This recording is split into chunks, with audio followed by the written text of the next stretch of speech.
Section 1. The Vaults Beneath the Wasteland. Picture this. It is the 23rd of October, 2077. The sky is still blue in the morning. Children are getting ready for school. A family of 3 is rushing to make it to Vault 111 in time, because a salesman showed up at the door weeks ago with a clipboard and a cheerful smile and told them they had been pre-selected. They are the lucky ones. They do not know what luck is about to mean. The vaults were sold to the American public in the years and months before the Great War as the ultimate expression of human ingenuity.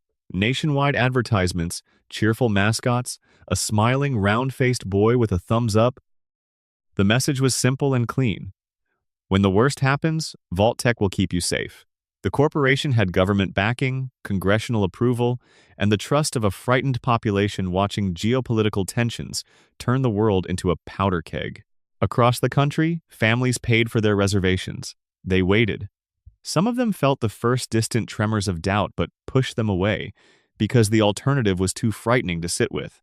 There were 122 vaults built across the continental United States before October 2077. Of those, only 17 were what the company internally called control vaults, meaning they were built and stocked and operated exactly as advertised. Normal functioning shelters with no hidden agenda.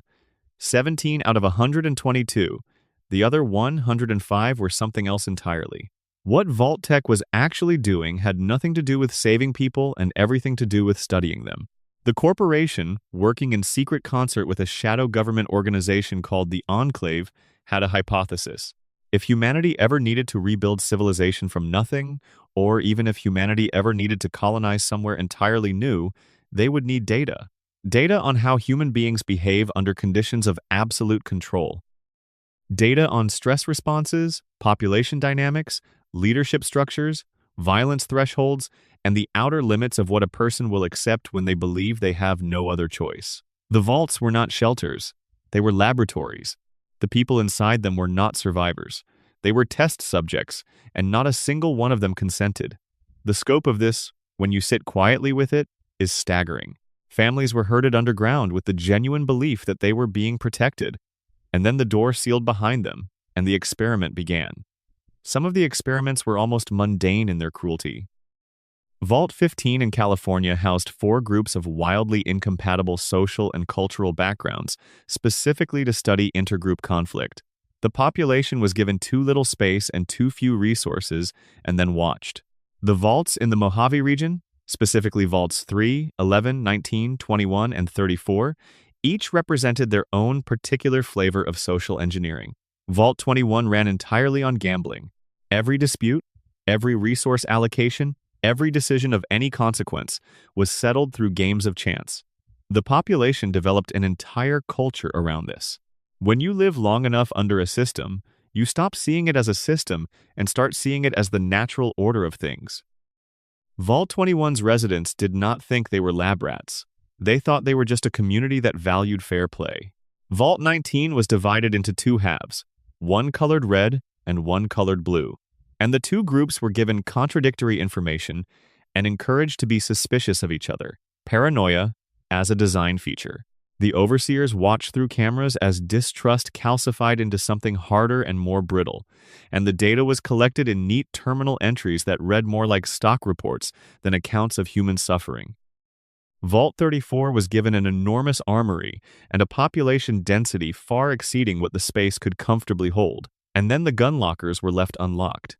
The experiment did not need to be spelled out.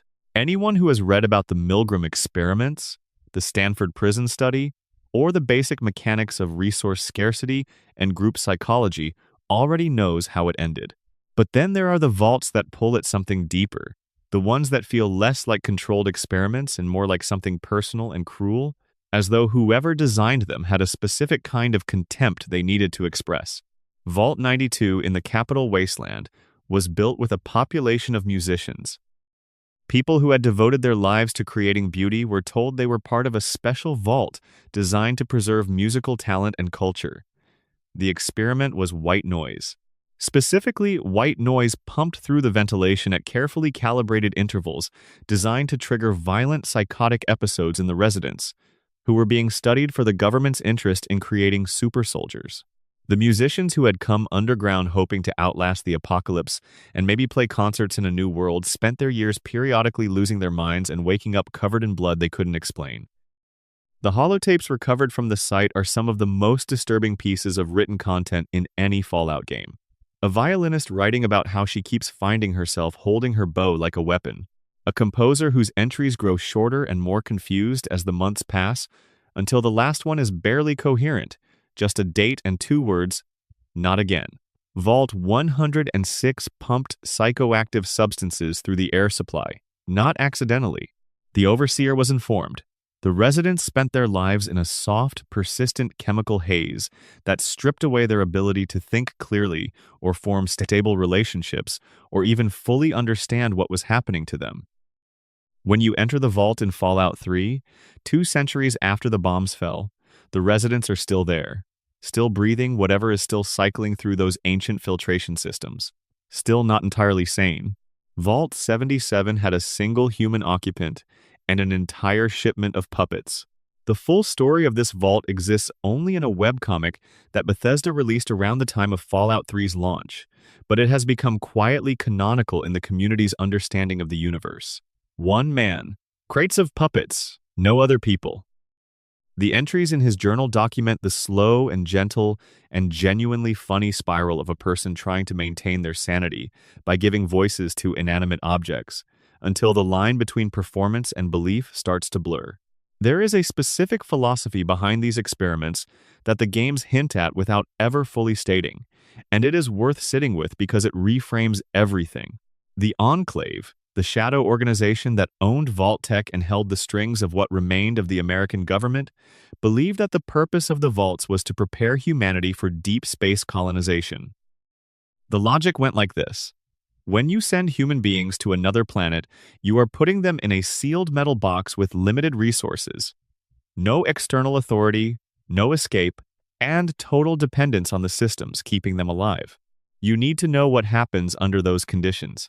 You need data on every possible configuration of human social structure under total environmental control. The Enclave did not think of the Vault populations as citizens whose lives had value. They thought of them as test populations generating data that would help the real humans, the ones in the Enclave's protected inner circle, to eventually rebuild a better world on better terms. This is the most disturbing thing about the Vaults. In the end, the coldness of it, the bureaucratic tidiness. There are terminal entries from mid-level Vault-Tec administrators discussing the logistics of specific experiments with the same tone someone would use to plan an office party. Which vault is going to receive the modified air supply? Which overseer knows and which doesn't? Whether the test parameters need adjusting based on early results? The language of corporate governance applied to people's lives and deaths and sanity. And the families kept going in, because the sky was turning orange and the distant sounds were getting louder, and what else were you going to do? Vault 112 contained a virtual reality simulation called Tranquility Lane. The entire population was placed in hibernation pods and connected to a shared simulation, a peaceful pre-war suburb that existed only inside the system's processors. They have been living there for 200 years, going through the same days, having the same conversations, celebrating birthdays that have no relation to time as it actually passes, because inside the simulation time moves however the overseer decides. The overseer of Vault 112 was a man named Dr. Stanislaus Braun, who was placed in the simulation along with everyone else but retained administrative access. From inside Tranquility Lane, he has been experimenting on the population for 2 centuries, killing them in the simulation and resurrecting them, giving them horrific tasks to perform, reshaping the shared reality around them while they remain unaware that reality is the word he gets to define. When you encounter him in Fallout 3, he has been doing this so long that he has lost the context that would make it feel wrong. He is not malicious in a sharp, dramatic way. He is something worse. He is bored. You can choose to free the population. When they wake, they are confused and terrified, and most of them die quickly once exposed to the wastes, because they have had no preparation, no survival skills, no understanding of what the world has become. The kind alternative is arguably to leave them in the dream. Vault 111 is the one most players know personally. The vault where Fallout 4 begins. The experiment there was cryogenic preservation, residents frozen without their knowledge or consent, with no defined endpoint for when they would be thawed. They were told the process was temporary, a brief suspension while the worst passed. They were not told that no one had decided what the worst looked like or how long temporary meant. Most of the population died in their pods over the 210 years they spent underground. Maintenance failures, power fluctuations, the quiet entropy of systems running without upkeep. When you emerge as the sole survivor, you find them in rows, still frozen, many with frost crystallized on the inside of their pods in patterns that suggest the pods failed while people were still alive. The cruelty is not in the freezing, it is in the lie. It is in the fact that the people who designed the experiment knew they were not going to be around to honor any implicit promise of rescue or resolution. The vault was not a plan. It was a filing system. 122 vaults. 17 that actually tried to help. The rest of them quietly ran their programs in the dark while the world burned on the surface and the data accumulated in files that nobody ever came to collect because the organization that commissioned the experiments collapsed before it could retrieve anything. The Enclave fell. Vault-Tec dissolved. The experiments ran until they couldn't anymore, governed by automated systems and whatever overseers were left, following instructions from a corporation that no longer existed, in service of goals that had been rendered meaningless by the very catastrophe they were designed to study.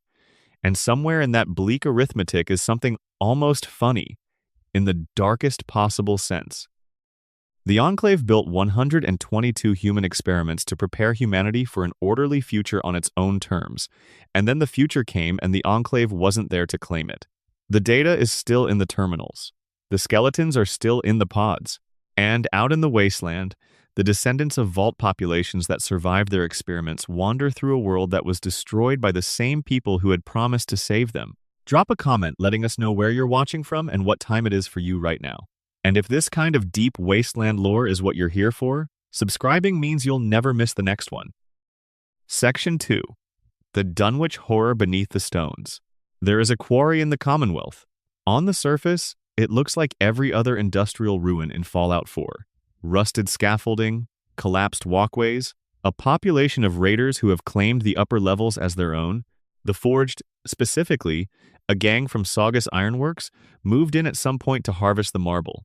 Their leader, a woman named Bedlam, left behind a series of terminal entries that begin as routine status updates and end with a single line repeated over and over in what appears to be a dissociating loop.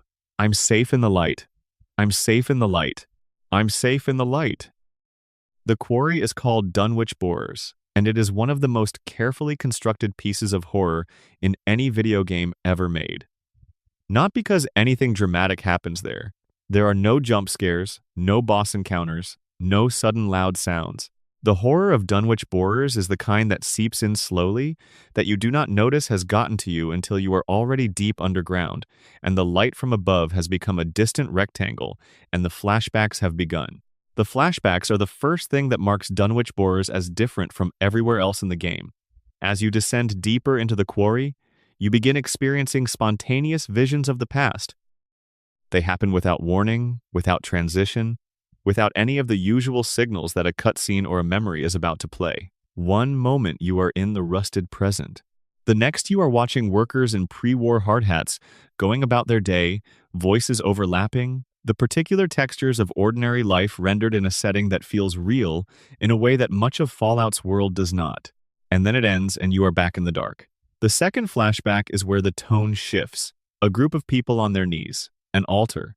A robed figure making the kind of gestures that belong to ritual sacrifice, not workplace safety briefings. The scene is brief and says nothing explicitly but implies everything. This was happening here, before the bombs, before the war, before any of this was a wasteland. Whatever is at the bottom of this quarry was already there, and people already knew about it, and some of them had already decided it was something to worship. The name itself is the first clue. Dunwich is a reference to H.P. Lovecraft's short story The Dunwich Horror, which concerns a rural community in Massachusetts haunted by the offspring of a cosmic entity, something vast and inhuman that exists outside the ordinary categories of living or dead, good or evil, possible or impossible. Lovecraft's horror was always about the same thing, ultimately, the smallness of human beings in a universe that contains things so far outside our comprehension that even knowing they exist is a form of damage. Bethesda has been playing with this theme since Fallout 3, which featured a location called the Dunwich Building. The building was a crumbling office structure in the Capital Wasteland's southern reaches, owned by a company called Dunwich Borers LLC, the same company. The building was avoided by most raiders and scavengers despite being a rich target, which is notable in a world where people will crawl through irradiated sludge for a tin of pork and beans. Those who entered reported doors that closed on their own, hallucinations, a specific obelisk in the basement that radiated a feeling that players described not as danger but as wrongness, a distinction that matters. Dunwich Borers LLC was a real company in the Fallout universe's pre-war America. They manufactured acoustic rock tunneling drills, massive industrial machines that were used for mining and resource extraction. They were a favorite of their industrial clients. Among their workforce, they had a reputation for horrific safety standards and an accident rate that should have been criminal. The official explanation was always cost-cutting. The unofficial explanation, the persistent rumor that circulated among workers and was never satisfactorily denied by management, was that the accidents were not accidents. Richard Dunwich, the company's founder and CEO, and his brother Constance Blackhall were known for an obsession with the occult. This was not secret, exactly, but it was not something the company advertised.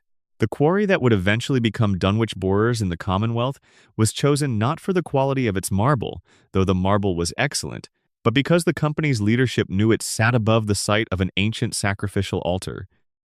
The poor safety protocols at Dunwich facilities, the whispered rumor goes, were a modern form of sacrifice. The deaths were not incidental to the work, they were the point of it. At the bottom of the quarry, past the raiders, past the feral ghouls that increase in number the deeper you go, past the point where the light from the surface no longer reaches, there is a flooded chamber. If you jump into the water, you find an altar. On the altar is a weapon called Kremva's Tooth, a unique dagger whose in-game modifier is specifically labeled Sacrificial Blade. And beneath the water, almost entirely submerged, almost entirely hidden unless you know to look, is a massive carved stone face peering upward from the darkness. The face is enormous. It belongs to a statue so large that the rest of it must extend far beyond what the chamber can contain. Whatever it represents has been there long enough to be covered in sediment, long enough for the quarry to be excavated around it without anyone ever quite reaching the bottom of it. Long enough to predate the company, the country, probably the civilization. Both Lorenzo Cabot, a character in the Cabot House questline, and Pickman, the ghoul artist whose deeply unsettling paintings populate one of Fallout 4's most disturbing side quests, mention the whispers from within the Dunwich location. These are not related characters. They are not associated with each other in the game's narrative. The fact that two separate individuals, encountered on entirely different questlines, independently reference hearing whispers from the same place is a detail that slides past most players the first time through and lodges somewhere uncomfortable. The second? What is beneath Dunwich Borers? Fallout never tells you. It gives you pieces, a statue, an altar, a weapon named for sacrifice, pre-war flashbacks to rituals conducted in hard hats, a raider leader who stopped writing coherent entries and started repeating a mantra about light, workers who described hearing things underground, a corporation whose leadership pursued occult knowledge while their employees died in the tunnels above an ancient temple. The game's consistent Lovecraftian thread suggests that whatever entity the Dunwich Corporation was worshipping is something the Fallout universe genuinely contains, something pre-human, something whose existence operates outside the rules of science and radiation and mutation that govern everything else in the wasteland. The bombs fell, the world burned, ghouls and super mutants and deathclaws emerged from the chaos, and whatever is at the bottom of Dunwich Borers was already old when the first humans climbed down from trees. There is a specific texture to this kind of horror that is different from the horror of war or the horror of radiation sickness or the horror of watching a society collapse. Those horrors are human. They have scale and context and a cause you can trace back through history to specific decisions made by specific people. The horror at the bottom of Dunwich Borers has none of that. It just is. It has always been. It will continue to be after the last ghoul turns feral and the last settlement goes dark. And somewhere down in the flooded dark beneath the quarry, a carved stone face stares upward with an expression you cannot read. The building in Washington, the quarry in the Commonwealth. The same company, the same name, the same pattern of whispers and visions and people who go deep enough and come back changed or do not come back at all. Fallout has built an entire connective tissue of cosmic dread across games set in entirely different locations, suggesting that the entity or entities beneath Dunwich are not local phenomena, but something distributed, something that has tendrils in multiple places and has been there through every chapter of human history, patient and enormous, and entirely indifferent to what the surface world does to itself. The Cabot family, encountered in the main game through a questline involving a serum of extraordinary age-defying properties, has an origin story that connects to this thread. Lorenzo Cabot, the patriarch, discovered a strange alien artifact during an archaeological expedition that granted him strange powers and extended his life across centuries, while also driving him gradually toward a particular kind of madness. The artifact's description and the way Lorenzo talks about what he found have led many players to draw connections between his discovery and whatever the Dunwich Company was reaching toward. The nature of the artifact is never fully explained. The connection to Dunwich is never made explicit. But the suggestion hangs in the air, patient as a deep-water thing waiting for the water to rise. What is remarkable about Dunwich as a design is how much it achieves through restraint. The flashbacks show rather than tell. The altar implies rather than explains. The face in the water is visible only if you go looking, and even then it is more felt than seen, a shape in the murk that your brain assembles from incomplete information. The horror is constructed from absence and implication the same way that the best ghost stories work, not from what is shown but from what is withheld, from the shape of the space where an explanation should be but isn't. "I'm safe in the light," Bedlam wrote, the implication being, of course, that the light is the only thing keeping something at bay. Section 3. Voices from the Static. The Radio Ghosts of the Wasteland. One of the quietest and most persistent ways that Fallout creates dread is through radio. It is almost never what you expect it to be. You are walking through a stretch of empty Commonwealth, or Capital Wasteland, or Mojave Desert, and a signal pops up on your Pip-Boy. Faint at first, then stronger as you move toward it. Your thumb hovers over the dial, and then a voice comes through, or music, or a sound that is harder to categorize than either. The radio in Fallout is doing something unusual for a video game. It is using the fact that you cannot see the source to generate unease about whether the source is what it appears to be.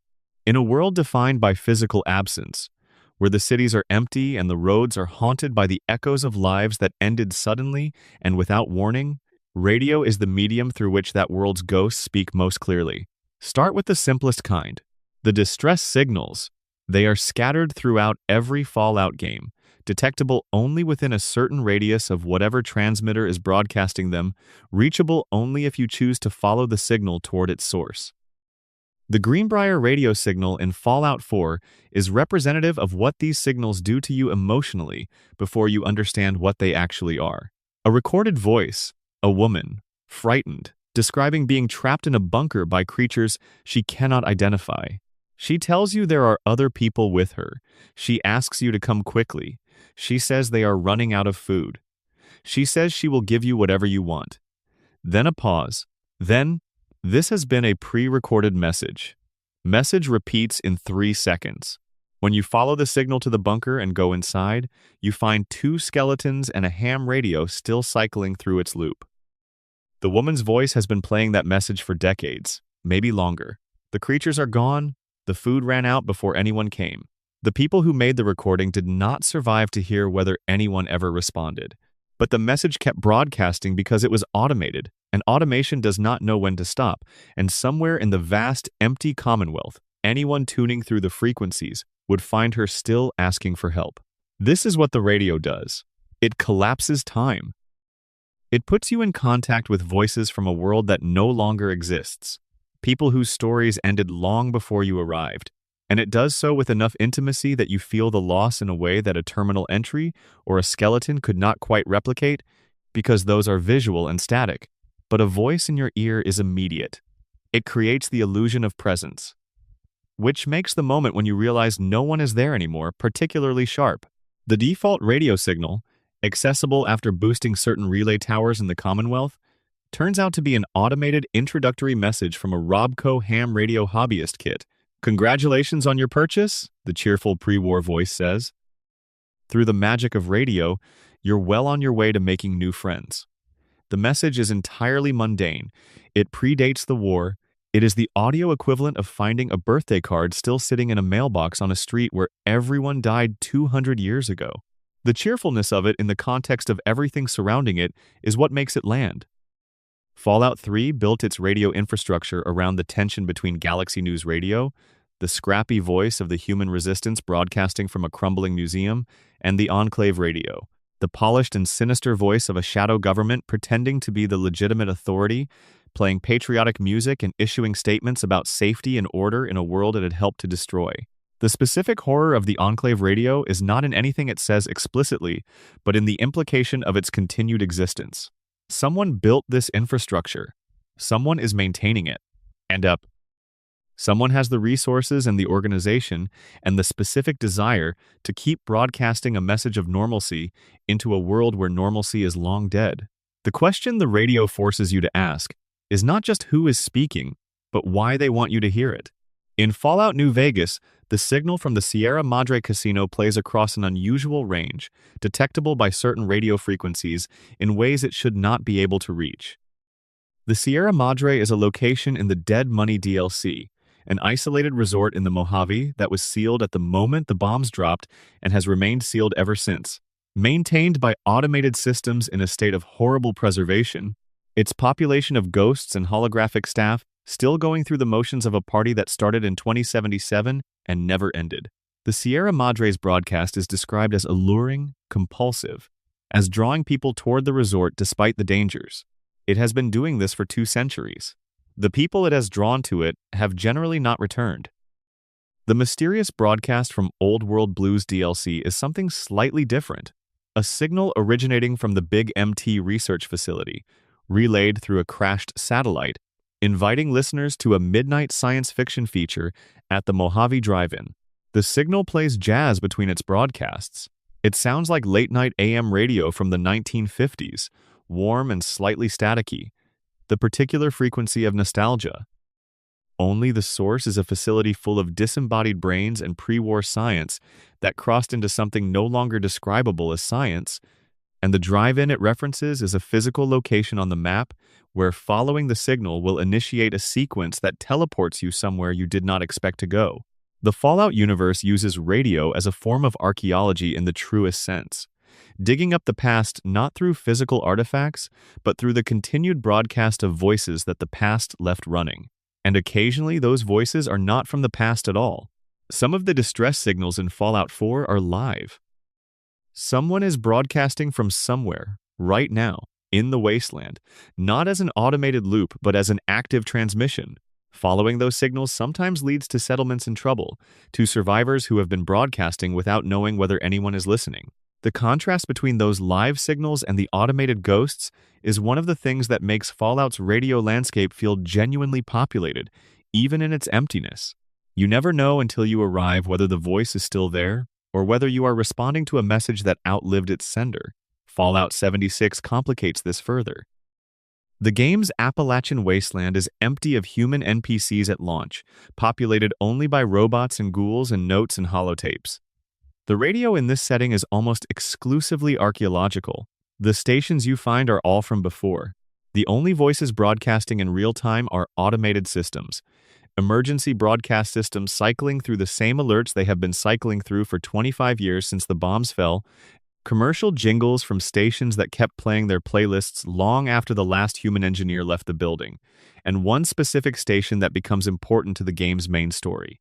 Vault 94's Signal, the Botanical Gardens emergency broadcast. The Enclave's encrypted transmissions. Each radio signal in Fallout 76 is a thread you can pull, and pulling it leads you somewhere, but it almost never leads you somewhere you expected. The world has been broadcasting at itself for a quarter century, with no one listening, and when you arrive, you are the first audience these transmissions have had in longer than you have been alive. There is one radio broadcast in the Fallout universe that deserves special attention because it is not trying to reach anyone. Music Disk 11 in Minecraft carries hidden messages in its spectrogram. The equivalent in Fallout is the audio phenomenon of cave sounds. In Fallout 3 and 4, the ambient sounds that play when you descend far enough underground are not just background texture. Sound designer Samuel Oberg has confirmed that he intentionally embedded hidden content in some of these sounds. Running the ambient cave sounds through a spectrogram reveals shapes, a creeper face in one, Morse code in another. The Fallout equivalent involves the sense that these sounds, which already feel wrong in their frequency and rhythm, contain something, a message, a presence, a signal from a source that is not a station or a transmitter, but something older and less explicable that has learned to communicate through the medium of sound. The Morse code signal, the cave ambient sound, I'm behind you. That is the message, embedded in the static, waiting for someone to listen closely enough to find it. And in the context of Fallout's Dunwich-adjacent lore, in the context of a universe that has established the existence of ancient entities communicating through things they should not be able to communicate through, this is not necessarily metaphorical. The wasteland speaks if you know how to listen. The question is whether you want to hear what it is saying. Section 4. Vault 11. The Annual Murder. The town of Novak sits in the Mojave Desert. It is a small settlement, eccentric and endearing, built around a dinosaur-shaped gift shop with a sniper in its mouth. The roads around it are quiet. The desert stretches out in every direction, sun-bleached and enormous. If you head south and a little east for long enough, you will find a vault entrance half buried in the earth, surrounded by cacti and the quiet evidence of a place that has been abandoned for a very long time.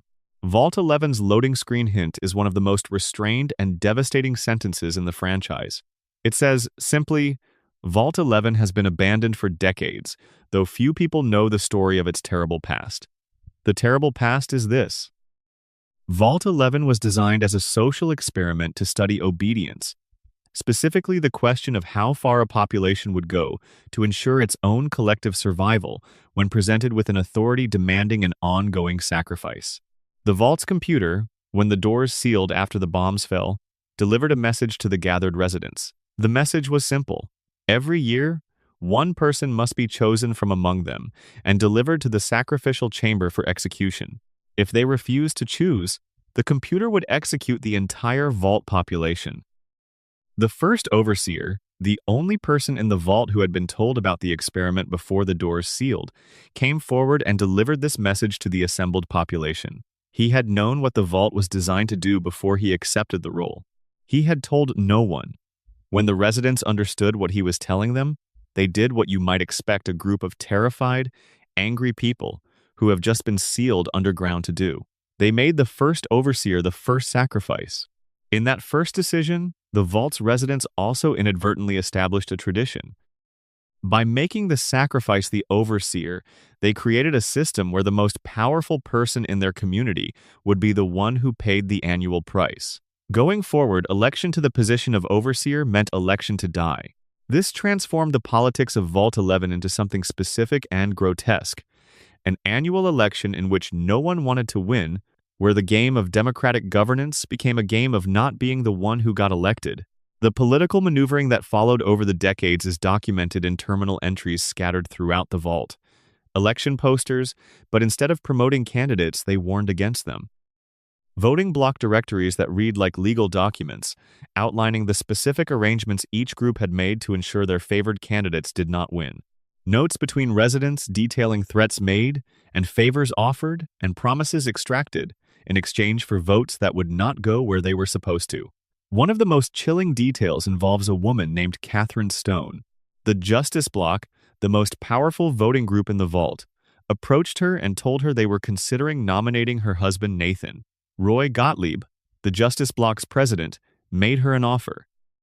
Help him in ways she found humiliating and degrading, and the Justice Bloc would direct their votes elsewhere. Catherine Stone agreed. It did not save Nathan. The Justice Bloc nominated him anyway. Nathan Stone was elected overseer and sent to the sacrificial chamber. Catherine Stone became the head of the scientific bloc. She spent years building political power with a specific purpose. When the opportunity came, she arranged for Roy Gottlieb to be elected overseer. He was sent to the chamber. This is the texture of Vault 11. Generation after generation of people who were not monsters by nature, finding that the conditions of their confinement had made them capable of monstrous things, because the system they were living inside demanded it, and no one had yet found a way to say no. Eventually, the democratic system broke down entirely. By later decades in the Vault's timeline, the elections had become so corrupted by coercion and violence that the computer itself took over the selection process. It would simply announce a name, and whoever bore that name would be delivered to the chamber. The residents had surrendered the pretense of agency. They had become entirely passive participants in their own moral catastrophe, waiting to learn whose turn it was to be disappeared. The sacrificial chamber is one of the most quietly devastating set pieces in Fallout New Vegas. It is reached by descending a long hallway. There is a bloodstain on the floor partway down, evidence of someone who did not go willingly. There is, beside the bloodstain, a coffee mug. This mug has no mechanical function. It does not give you any ability. It is not a clue to a puzzle. It is just a mug, sitting on the floor near a bloodstain outside the door of a room where people were executed annually for over a decade. The interpretation that has persisted in the Fallout community is this. One of the overseers went to the chamber without being forced, walked down there on their own, knowing what the room contained, maybe even finished their coffee first, set the mug on the floor when they reached the door because they knew they would not need it anymore, and went inside. Who brings a coffee mug to their own execution? Someone who is trying to carry some small piece of ordinary life into a place that has been stripped of everything ordinary. Someone who, in the last moments they had any freedom at all, chose to drink their coffee and walk to the door themselves rather than be dragged there. There is a tremendous dignity in that detail, and a tremendous sadness, and neither of those things required a single word of exposition. When the courier enters the vault, 60 years after it was abandoned, the election banners are still hanging. They are the wrong kind of election banners. In a normal political campaign, banners tell you to vote for their candidate. The banners in Vault 11 tell you to vote against the other person. In a place where winning the election meant dying, democratic speech had inverted. You did not run ads promoting yourself. You ran ads warning against your opponents. You tried to make everyone afraid of someone else. The story of how Vault 11 ended is almost more disturbing than the story of how it ran. By the time the Vault's resident population had declined, through annual sacrifice and violence to 5 people, those 5 survivors made a decision. They would not select another sacrifice. They would simply refuse. They would let the computer do whatever it was going to do. They were prepared to die. The automated response message played. It congratulated them. It told them their commitment to human life was a shining example to all. It said that no one was going to be killed. It unlocked the vault door. The experiment's actual design parameter, the thing that the Vault-Tec designers had put in place without telling the overseer who implemented it, had always been the refusal. The vault was testing whether a population would choose collective death over continuing to sacrifice individual members. If they ever refused to participate, the test was over. The vault opened. By the time they received this message, only 5 people were left. 4 of them, the records suggest, were so destroyed by guilt for what they had participated in for so many years that they could not accept what the message was telling them. They had been complicit in over a decade of murder. They had done things to survive that they could not reconcile with any version of themselves that deserved to go on living.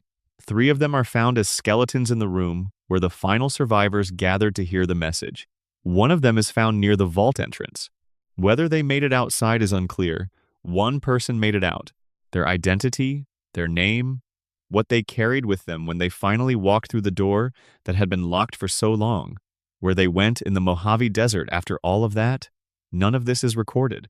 Joshua Sawyer, who designed Vault 11's high-level concept and worked with Eric Fenstermaker on its full realization, has said in interviews that they intentionally left the final survivor's story open. The ambiguity was deliberate. Whoever that person was, whatever they built, or did, or became in the world outside, is left for you to imagine. Vault 11 was inspired by Shirley Jackson's short story The Lottery, in which a rural community conducts an annual sacrifice that has become so embedded in tradition that no one can articulate its original purpose, and no one can find the courage to refuse. Jackson's story ends with a woman stoning her own family member because the lottery chose her, screaming that it isn't fair while the ritual continues around her. The point in both stories is the same. The worst things human communities do are rarely done by people who think of themselves as evil. They are done by ordinary people inside systems that have made the worst things seem like the only option, and once a system has run long enough, the system itself becomes indistinguishable from necessity. The vault door is open now, has been for 60 years. The desert wind moves through the halls where the banners hang. Vote against Nathan Stone. Vote against Roy Gottlieb. Vote against anyone. Anything to make it someone else's turn. Section 5. The Children of Adam and the Faith that Glows. There is a bomb in the middle of Megaton. Megaton is a settlement in Fallout 3's capital wasteland, built around a crater where an undetonated nuclear device landed when the bombs fell and didn't go off. 200 years later, the people of Megaton have built their lives in a ring around it. They have constructed walls from the debris and wreckage of the pre-war world, piled it into ramparts, and made a community. The bomb sits in the center of town like a fountain, like a civic monument, like the unaddressed thing that everyone has agreed to build their lives around without resolving. And in the shadow of the bomb, the Children of Adam have their church. The Children of Adam are a religious faction that has appeared in every Bethesda-era Fallout game. They worship radiation. More specifically, they worship a deity they call Adam, who they believe is the architect of creation, the force from which all existence emerged and into which all existence will eventually dissolve. They call radiation his glow. They believe that the Great War was not a catastrophe but a miracle, the first expression of Adam's desire to divide the world into something greater. They are waiting for what they call the Great Divide, the final expression of this process, when nuclear detonation on a sufficient scale will dissolve the current world into a new one. To most wasteland residents, the Children of Adam are somewhere between eccentric and threatening. The local nickname for them in Megaton is the local cult, said with the particular affectionate contempt that you reserve for neighbors you have decided are harmless. The citizens of Far Harbor, the island off the coast of Maine in Fallout 4's DLC, call them rat eaters and regard them with considerably less affection because on Far Harbor, the children's devotion to radiation and their protection of nuclear stockpiles has real and immediate consequences for everyone else trying to survive on the island. But pull back from the political frictions and look at what the Children of Adam actually believe, and something more interesting emerges. Their theology is built around a scientific truth. In particle physics, a single atom splitting in half and releasing energy is fission. The children have taken this physical process and read it as cosmic metaphor. To divide is to create, to break is to release, to end is to begin. The Great War was not destruction. It was the largest act of creation in human history. The mushroom clouds were not evidence of human folly. They were liturgy. They were Adam expressing through human agency what he had been trying to express since the Big Bang. This is insane, obviously. The children's theology is the theology of people who have made meaning out of catastrophe by finding a way to see the catastrophe as intentional. But it is not arbitrary insanity. It has internal logic. It emerged from a specific kind of psychological necessity, from people who looked at a world that had been destroyed and decided that either they could believe it had a purpose or they could believe it had none, and chose the purpose. The founders of the children were refugees who sheltered in the crater where Megaton would later be built. They found the bomb, they looked at this enormous piece of human-made death sitting inert in the dirt, and they built a theology around it. The bomb became holy. The radiation it was still leaking became sacrament. And when the settlement of Megaton grew up around them, the children helped build the walls and asked only one thing in return. The bomb stayed. Confessor Cromwell, who is the children's leader in Fallout 3, arrived at the church in his early 20s. The game's lore describes him as having been fostered in the faith by his predecessor, having grown into a man who genuinely believes every word of what he preaches. By 2277, when the lone wanderer first encounters him, he is 44 years old and has been standing at the bomb every day for over 2 decades, delivering sermons to the passers-by and the faithfully gathered, his voice carrying over the sounds of the settlement, his certainty intact. Cromwell is not a cynical man. This is what makes him interesting. He is not using the religion for power or safety or resources. He is a true believer in the fullest sense, a man who has oriented his entire life around something that the secular world regards as a symptom of radiation exposure and who, from the inside of that orientation, functions with more coherence and purpose than many of the people around him who do not believe in anything at all. The children's expansion from Megaton into the Commonwealth in Maine happened between the late 2260s and early 2270s, an evangelizing impulse that sent groups of believers into new territories to spread the word and find the radiation. Mother Isolde led one group to the glowing sea in Massachusetts, the most heavily irradiated zone in the region, and founded a settlement inside the crater of Adam itself. The crater of Adam is ground zero for the nuclear detonation that created the glowing sea. It glows. The radiation readings in the immediate vicinity would kill an unprotected person in minutes. The children live there, not in spite of this, but because of it. They call it a blessing and build their shrines in the light that never quite goes dark. The second group, led by Confessor Martin, went to the island of Far Harbor and established themselves in an old submarine facility they call the Nucleus. The history of the children on Far Harbor is the history of a community that genuinely believes it is in service of something larger than itself, in conflict with people who simply want to survive the fog and the radiation and the sea without being told that those things are manifestations of divine grace. The fog is real, the radiation is real, the danger is real, and the children want to spread it. But here is the detail that sits beneath all of this and changes the texture of the children's theology from delusion into something more complicated. Some children of Adam are genuinely immune to radiation. Not resistant, not less affected, immune. They walk into environments that would kill anyone else and emerge unchanged. This happens often enough, and predictably enough within certain lineages, to be treated as documented within the children's internal understanding of the world. They call it Adam's blessing. They regard it as evidence. And it is evidence of something. It is evidence that whatever the Great War and the subsequent centuries of radiation exposure did to the human genetic pool, some people emerged from it with a metabolic relationship to radiation that is outside the normal range. Whether this is Adam's blessing or just a mutation is a question whose answer depends entirely on what framework you're bringing to the evidence. The children bring one framework. The Institute's Bioscience Division would bring another. The practical effect, radiation immunity, is the same in both framings. The children who are not immune take medication to manage their radiation intake. Rad-X, Radaway, the same drugs the sole survivor uses to survive in the wasteland. But within the theology, taking these drugs is understood as a form of penitence. You are not yet worthy of Adam's full glow, so you must scour yourself of what you cannot yet bear and try again tomorrow. The theology is self-sealing in the way that the best or worst theologies always are. There is no evidence that could disprove it from inside it, because failure is always reframed as a stage on the path to something greater. The mother of the fog on Far Harbor is one of the most genuinely mysterious figures in Fallout 4. She appears to people who perform the initiation rite that the children require for membership, a vision of a woman in the fog, guiding them toward a specific shrine. The children call her Adam's messenger, a prophet who led the original group to the Nucleus when they were exiled from the town. Some believe she is a spirit. Some believe she is a hermit who lives on the island and uses stealth technology to move invisibly. Some believe she is a hallucination induced by the radiation in the initiation drink. None of these explanations is confirmed. The game gives you enough information to generate each of them and not enough to choose between them. In the context of a Fallout universe that has already established the existence of psychic powers, Mama Murphy in Fallout 4 has genuine precognitive ability that cannot be fully explained by her drug use.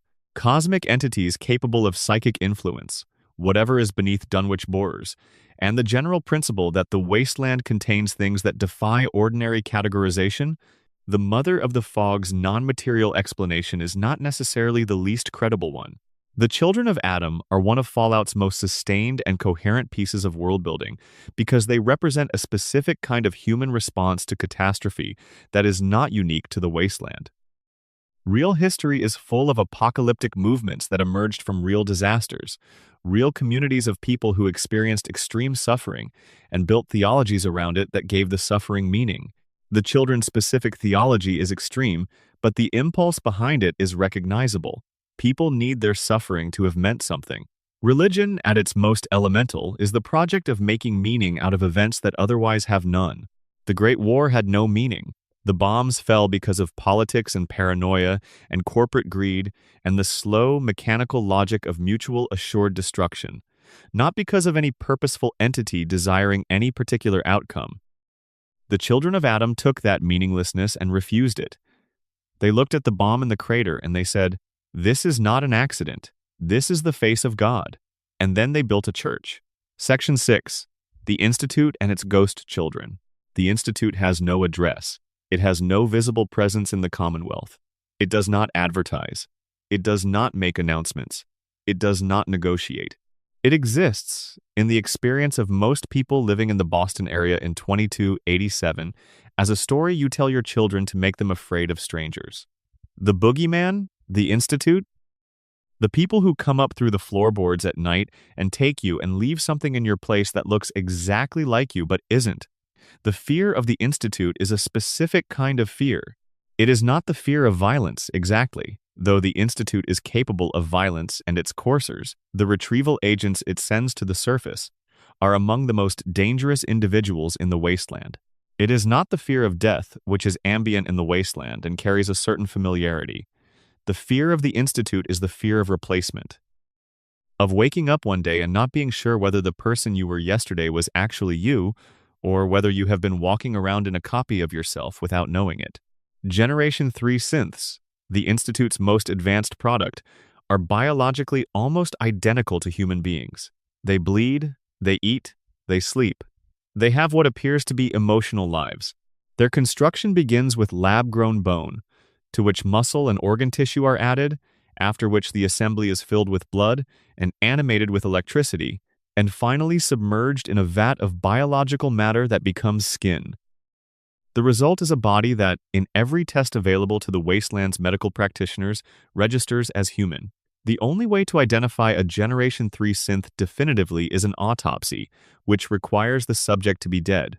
Some synths have memories implanted at the time of their creation that are indistinguishable to the synth from genuine autobiographical memory. They believe they grew up somewhere. They believe they had parents, friends, a childhood, a history. They were not told they were synthetic because knowing would compromise their function as infiltrators and replacements. So they walk through the world with a past that is real to them and does not exist. The Institute creates synths to replace people. A person in the wasteland disappears, and their friends and family notice that the person seems slightly different afterward, maybe a bit colder, a bit more careful with certain topics, a bit less likely to exhibit certain behavioral quirks that seemed so characteristic before. The Institute has been doing this for long enough that paranoia about it has become a cultural feature of Commonwealth life. People are examined, people are tested, people are accused. Some of the accused are actually synths. More of them are just people who have the misfortune of being slightly off in some way, and the community's fear has become indiscriminate. Mayor McDonough of Diamond City is a synth. He was placed in his position by the Institute to serve as their eyes and ears in the largest settlement in the Commonwealth. He has been there for years. The people of Diamond City voted for him, argued with him, complained about him, and had their conversations in his presence without knowing what they were actually talking to. The original Mayor McDonough, the human being whose body and life were templates for the synth replacement, was almost certainly killed after the templates were taken. Paladin Dance of the Brotherhood of Steel, who devotes his time and energy and considerable combatability to hunting and destroying synths as existential threats to humanity, is a synth. He does not know this. The Institute files on him exist, and when you find them, they read with the specific clinical detachment of a performance review. Model number, purpose, assessment of mission status. He has been hunting his own kind while believing himself to be human, and when the truth emerges, it does not make him less human in any way that matters to how the game handles his character. Which is, perhaps, the most quietly profound thing the Institute's existence allows Fallout 4 to do. Sturges, the friendly mechanic at Sanctuary Hills who helps the player character throughout the early game, is a synth. This is never revealed through normal gameplay. The only way to confirm it is to kill him through console commands, which causes him to drop a synth component that all Generation 3 synths carry internally, the one piece of technology that distinguishes them from biological humans. The implication is that there was originally going to be a quest line revealing his identity, but it was cut. Sturges exists in the Shipped game as a secret that can only be discovered by breaking the game's rules. He is a mystery with no designated solution. The Institute was not always what it became.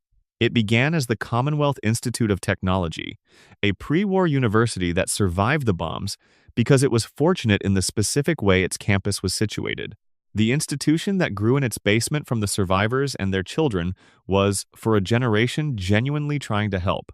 The first synths were simple machines, not very different from the robots that populate the wasteland, and they were used to assist surface communities.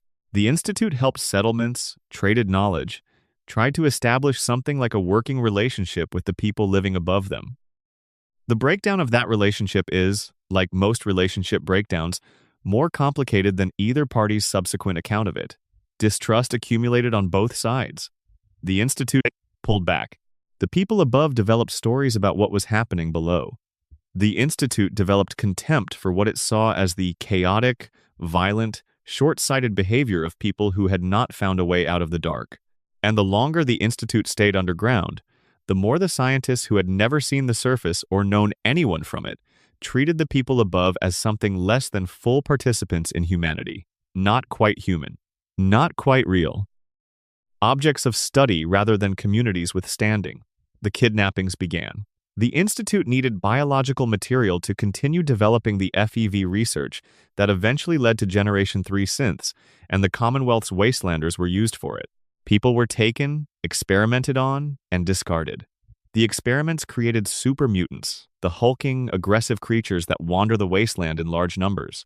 The Institute created its own enemy and released it into the world, then treated the resulting chaos as evidence that the people above were incapable of managing themselves. The deepest horror of the Institute is not any specific thing it does, but the psychology underlying all of it. The Institute genuinely believes it is doing good, not cynically, not as cover for something it knows is wrong. The scientists underground have spent so many generations with so little contact with the people they are experimenting on that they have lost the capacity to register those people as equivalent to themselves. Everyone upstairs is an approximation of what the Institute represents. The Institute is the real human future. Everyone else is a draft. The synth who carries your search for Sean through half the main quest is a child. A synthetic version of your son at the age he was when he was taken, created by the adult Sean you eventually find, a man in his 60s who has spent his life building what he calls humanity's best hope. He made a synthetic version of his own infant self to lure his parent to the Institute. He made a ghost of his own childhood and sent it out into the world to serve a function. The grown Sean is dying of cancer. The Institute, for all its ability to grow synthetic human tissue in vats, has not been able to cure cancer in its leadership. This is the detail that the game drops without emphasis, and that sits there asking you to think about what it means. The most scientifically advanced organization in the wasteland could not save its own director. In the end, for all the power the Institute represents, the thing that gets Sean is the same thing that got people in the pre-war world, something small and biological growing where it shouldn't. Somewhere beneath the ruins of Cambridge, Massachusetts, the Institute continues to hum. Its reactors run, its scientists work.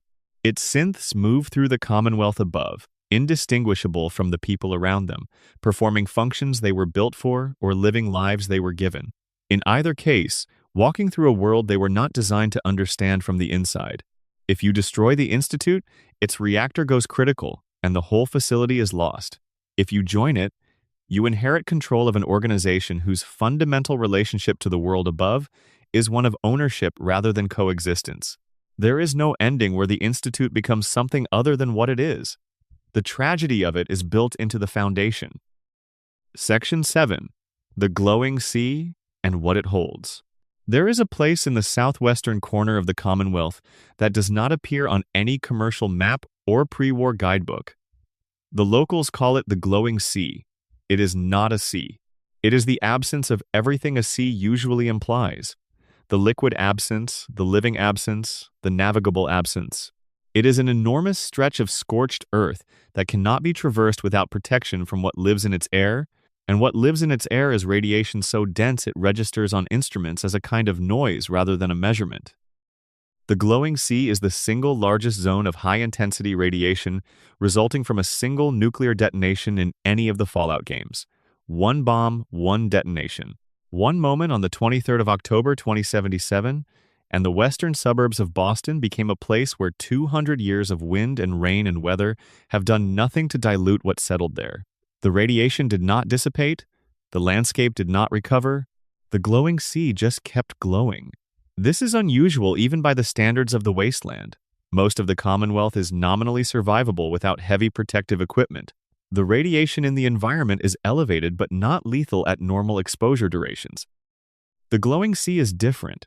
The topography of the region, surrounded by hills and elevated terrain, created a natural bowl effect that trapped the radiation rather than allowing it to disperse. Rain that falls on the glowing sea becomes irradiated and blows outward as rad storms. The green lightning fronts that roll across the Commonwealth from the southwest, visible from miles away, that send settlers indoors and give the landscape its characteristic eerie tinge. The glowing sea contains several locations that are worth sitting with individually, because each one is a different kind of horror. The crater of Adam is the physical point of impact, the depression where the bomb landed and detonated. The children of Adam have built their settlement here, in the worst possible location, because to them it is the holiest possible location.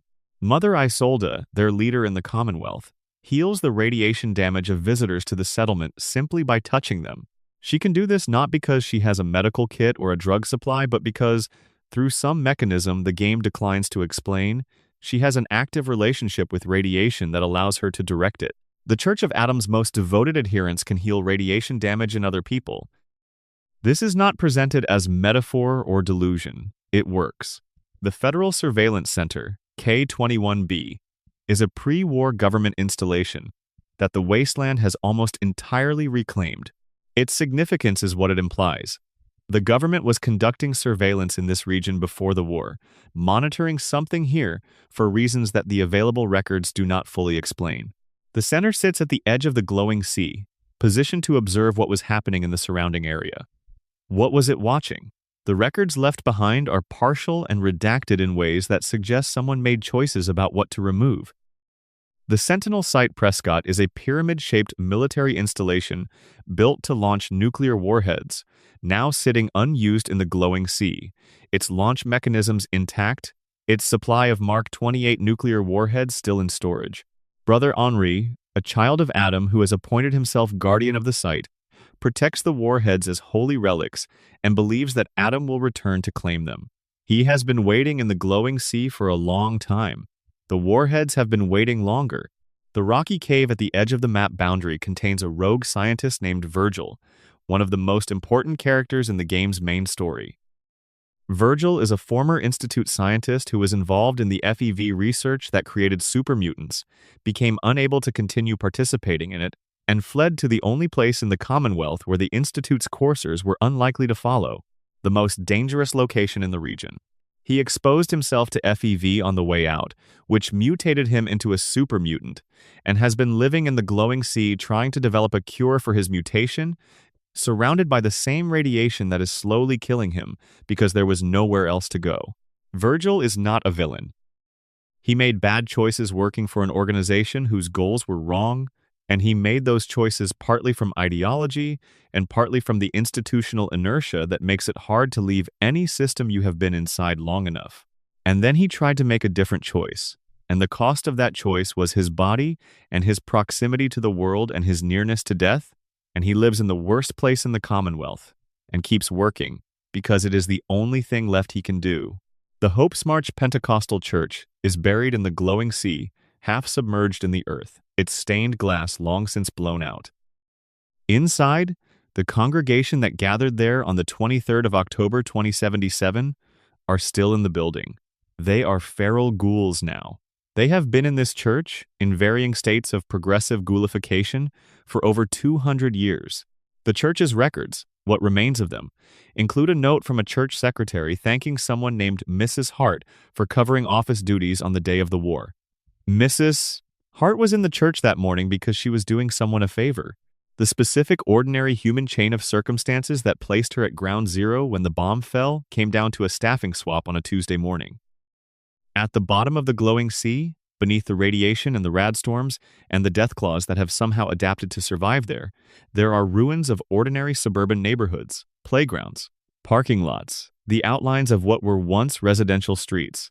If you have the protective equipment to stand in the crater itself and look around, you can see the architectural ghosts of what was here before the bomb made it impossible to live here. And you can do the arithmetic. How many people were in the western suburbs of Boston at 9 in the morning on the 23rd of October 2077? How many of them did not make it to a vault or a shelter or anywhere else in the 2 minutes between the first news report and the detonation? The glowing sea does not have a quest. There is no narrative that explains it or resolves it. You pass through it in service of the game's main story, going to find Virgil, and then you leave. The sea remains. It was there before you arrived, and it will be there after you go. 200 years of undiminished radiation have not changed it, and 200 more will not change it either.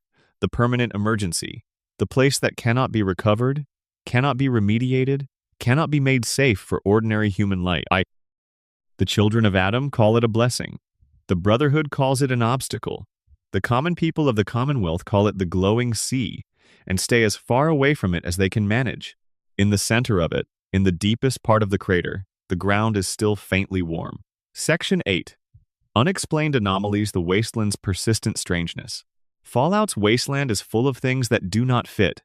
They are not the grand narrative horrors of the vaults or the cosmic dread of Dunwich. They are smaller, more personal, more likely to catch you off guard on an ordinary playthrough and leave you thinking about them days later. The Mysterious Stranger is one of the longest-running unexplained presences in the entire franchise. He first appeared in the original Fallout, released in 1997.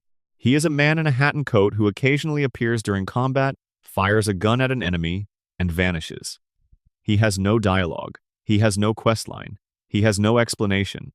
He shows up in Fallout 2, in Fallout 3, in Fallout New Vegas, in Fallout 4. He is always there. He is always the same. The wasteland has changed around him for over 300 years of in-universe time, and he remains constant, showing up when the odds are worst and disappearing before you can ask him anything. Nick Valentine, the synth detective in Fallout 4, is obsessed with identifying him. Valentine is a detective. Figuring out the identities of unknown individuals is literally what he does. He has been unable to identify the mysterious stranger. He has been trying in the years since he first encountered the phenomenon, and he has not gotten anywhere. Nick Valentine can crack almost anything but cannot figure out who this person is or how they operate, and Nick Valentine does not embarrass easily. The mysterious stranger is the wasteland's unanswered question made into a character. He exists to remind you that the world you are in has things in it that the world cannot explain about itself. He is not threatening. He helps you. But his presence is a permanent reminder that the rules you understand do not describe everything that is happening. The Goodspring Cemetery in Fallout New Vegas has a reputation among long-term players. It is one of the first locations you encounter after waking up at the game's opening, and it looks like every other small wasteland cemetery: crumbling headstones, dry earth, the occasional lootable grave. But linger there long enough, and things begin to happen. Whispers, objects moving, apparitions seen in peripheral vision, a particular atmosphere that players have described as feeling watched. There is no quest attached to this. No lore entry explains it. The cemetery just does what it does, and the most natural explanation, in a world that has established Dunwich and the mysterious stranger and various other phenomena outside the ordinary, is that some places in the wasteland simply hold what happened to them in ways that register on people who pay attention. The Grantchester Mystery Mansion in Fallout 4 is presented as a pre-war tourist attraction. One of those fee-pay haunted houses that was almost certainly staffed by actors and designed to be theatrical rather than genuinely frightening. It is a building full of horror aesthetics that were commercially deployed in service of cheap scares. And yet, if you play through it carefully, the ghost that appears is not behaving like a scripted attraction. She runs through a door and the door leads nowhere. The holotapes found in the mansion's archives describe things happening after hours, when the staff were alone, that did not appear in the attraction's official script. The mannequins of the Commonwealth are a collective mystery that has generated significant discussion. Mannequins appear throughout the wasteland in poses that seem, upon inspection, too deliberate to be random. arranged in specific configurations, in specific rooms, sometimes in configurations that suggest narrative. Mannequins placed as if engaged in an argument, or in a domestic scene, or in something that reads ambiguously as threat. A shipwreck off the coast in the Far Harbor DLC is full of mannequins.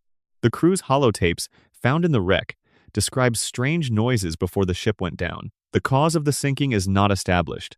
The connection between the mannequins and whatever happened is not made explicit.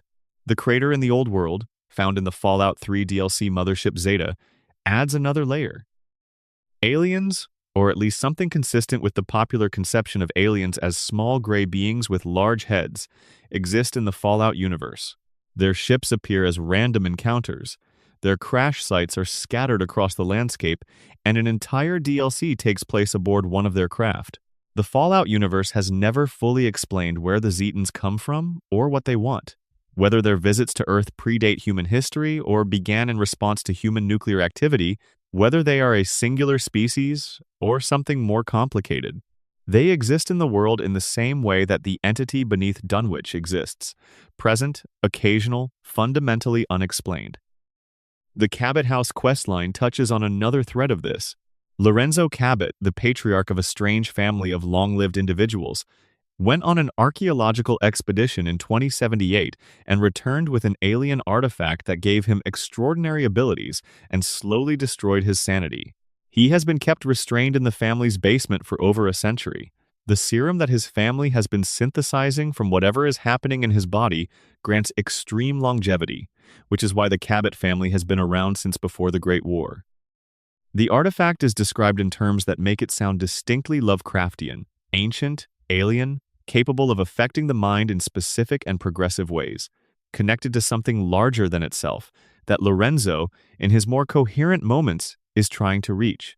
Whether the artifact is connected to the Zetans, or to whatever is beneath Dunwich, or to something else entirely, is a question the game declines to answer. Point Lookout, a DLC for Fallout 3 set in a Maryland swamp, has a pre-war reputation as the most haunted location in the United States, independent of anything that the bombs subsequently did to it. Thousands of Confederate prisoners died at the real Point Lookout during the American Civil War. The historical weight of that is something the Fallout version carries explicitly in its lore. The Constance Blackhall, who owned much of the pre-war real estate on the peninsula, is a family name connected to the Dunwich building lore, specifically to Dunwich Borers LLC's founder's brother. Point Lookout contains a tome called the Creve Beckne, described as a book of forbidden knowledge, used by the local tribal population, in rituals whose original meaning they have forgotten, but whose practice they have continued out of some compulsion they cannot explain. The swamp folk who wander Point Lookout are the degenerated descendants of the people who were there before the war, mutated by generations of inbreeding and radiation, still performing rites from a text they cannot read. If you take the Creve Beckne and try to destroy it, the people seeking it will pursue you. If you keep it, it simply sits in your inventory, a book of words in a language that is not identified as any human language, waiting. Vault 106, already mentioned in passing, deserves further consideration. The psychoactive substance pumped through its air supply was not a recreational drug. It was a specific compound designed to induce paranoid psychosis in a gradual and progressive way that made the subject increasingly incapable of recognizing the alteration of their own mental state. 200 years later, when you enter Vault 106, the compound is still in the air. You begin to hallucinate. The visions are not random. They show you specific images from the Vault's history, scenes that have no documentary record that you could not have encountered previously. Whether this is a clever design where the air supply creates relevant hallucinations, or something stranger about what the compound has become after 2 centuries of cycling through the Vault's systems, is not addressed. These anomalies do not form a single coherent explanation. They are not pieces of one puzzle. They are the texture of a world that was broken 200 years ago and has been generating strangeness ever since, and maybe had strangeness in it before the breaking, and has simply made it harder to maintain the comfortable assumption that the world is ordinary. The mysterious stranger appears in the corner of your eye and is gone before you can turn around. The cemetery whispers. The mannequins wait. Section 9. Cut from the world, the mysteries removed. Games are made and then they are cut. Features that were developed, tested, sometimes nearly finished, get removed before release, for reasons that range from technical necessity to narrative judgment to simple time pressure. The wasteland of Fallout is haunted not just by the stories it tells, but by the stories it almost told, the ones visible only in data files and developer interviews, and the particular way that finished narrative sometimes has gaps shaped exactly like something that used to be there. Fallout New Vegas's design documents, concept material, and developer commentary reveal a game that was significantly more expansive in its original scope than what shipped.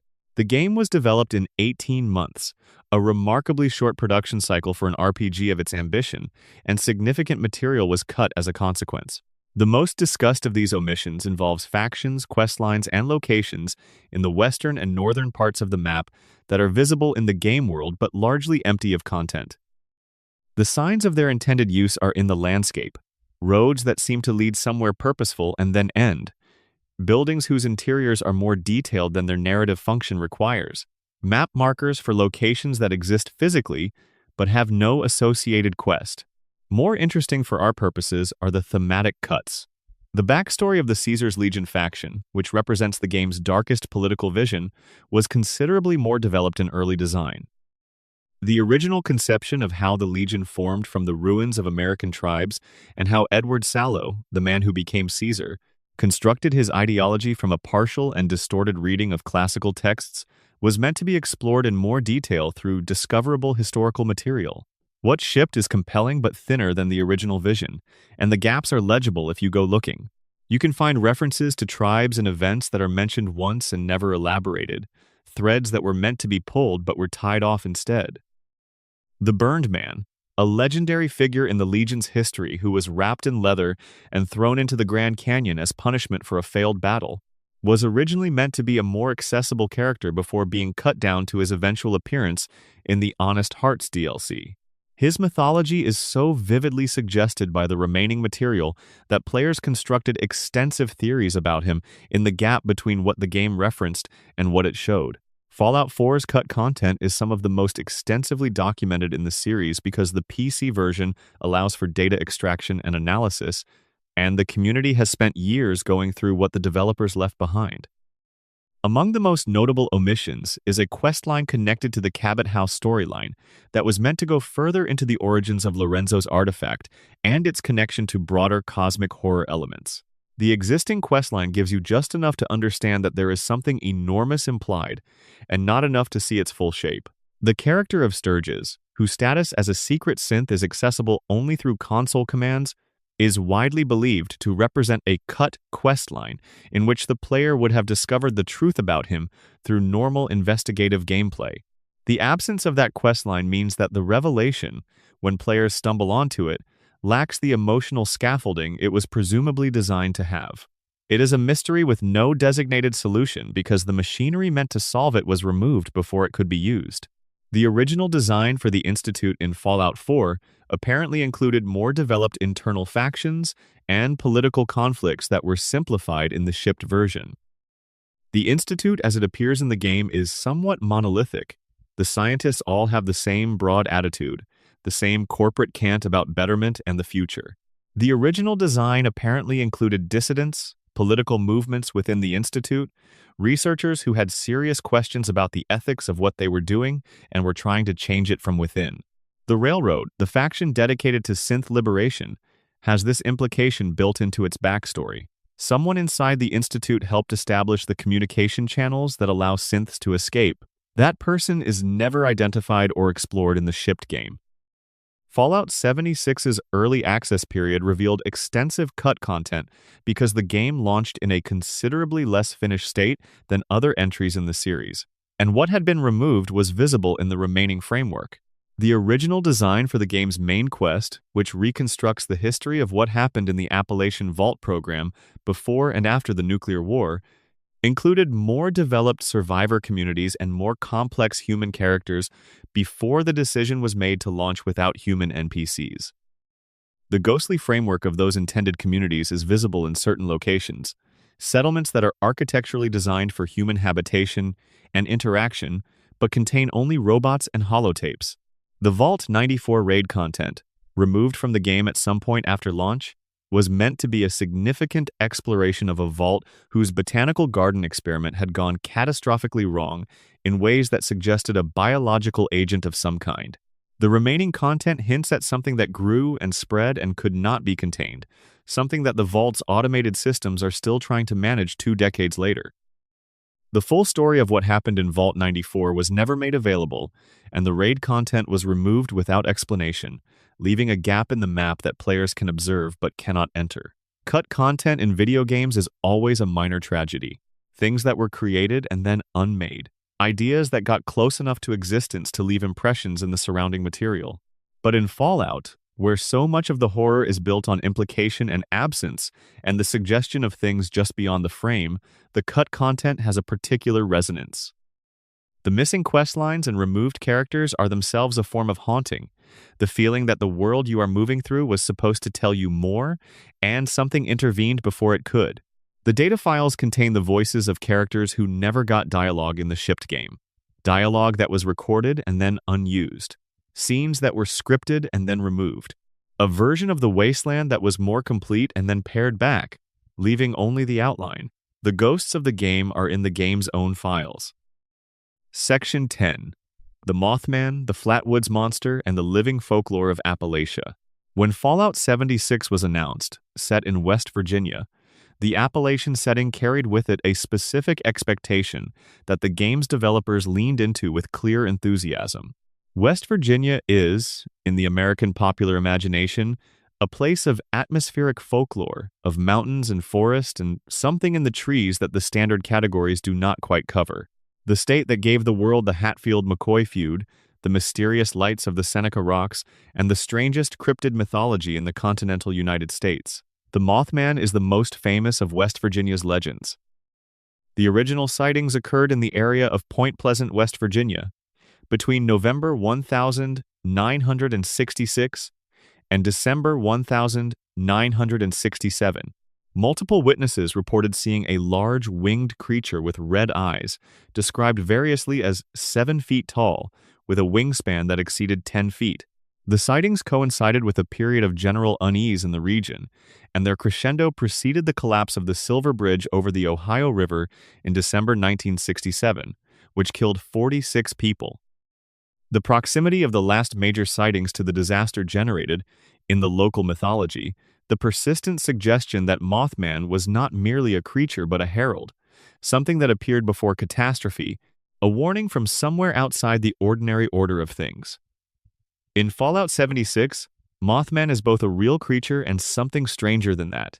The game's Mothman is not a single entity but a population of mutated moths, large enough to qualify as monsters by the wasteland's generous standards, nesting in the ruins of Point Pleasant and its surroundings. The Mothman Museum is in the game as a physical location.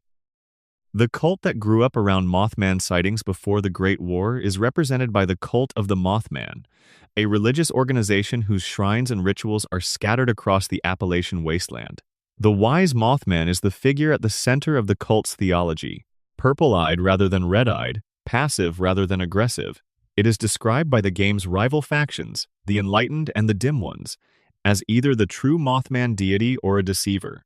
The Enlightened believe the purple-eyed variant is the genuine article and the red-eyed variants are something else, something false, something that has taken the Mothman's form without its wisdom. The Dim Ones worship the red-eyed Mothman. These two groups exist in genuine theological conflict within the ruined landscape of Appalachia, debating the nature of a creature whose existence would have been dismissed as fantasy before the bombs fell.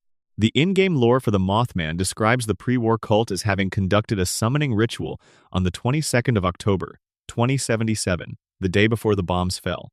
The summoning, according to the one person who reportedly witnessed it, succeeded. One cultist received the experience of the Mothman's presence. The following day, the bombs fell. The cult had been told to gather on rooftops to survive the coming flood, and many of them did.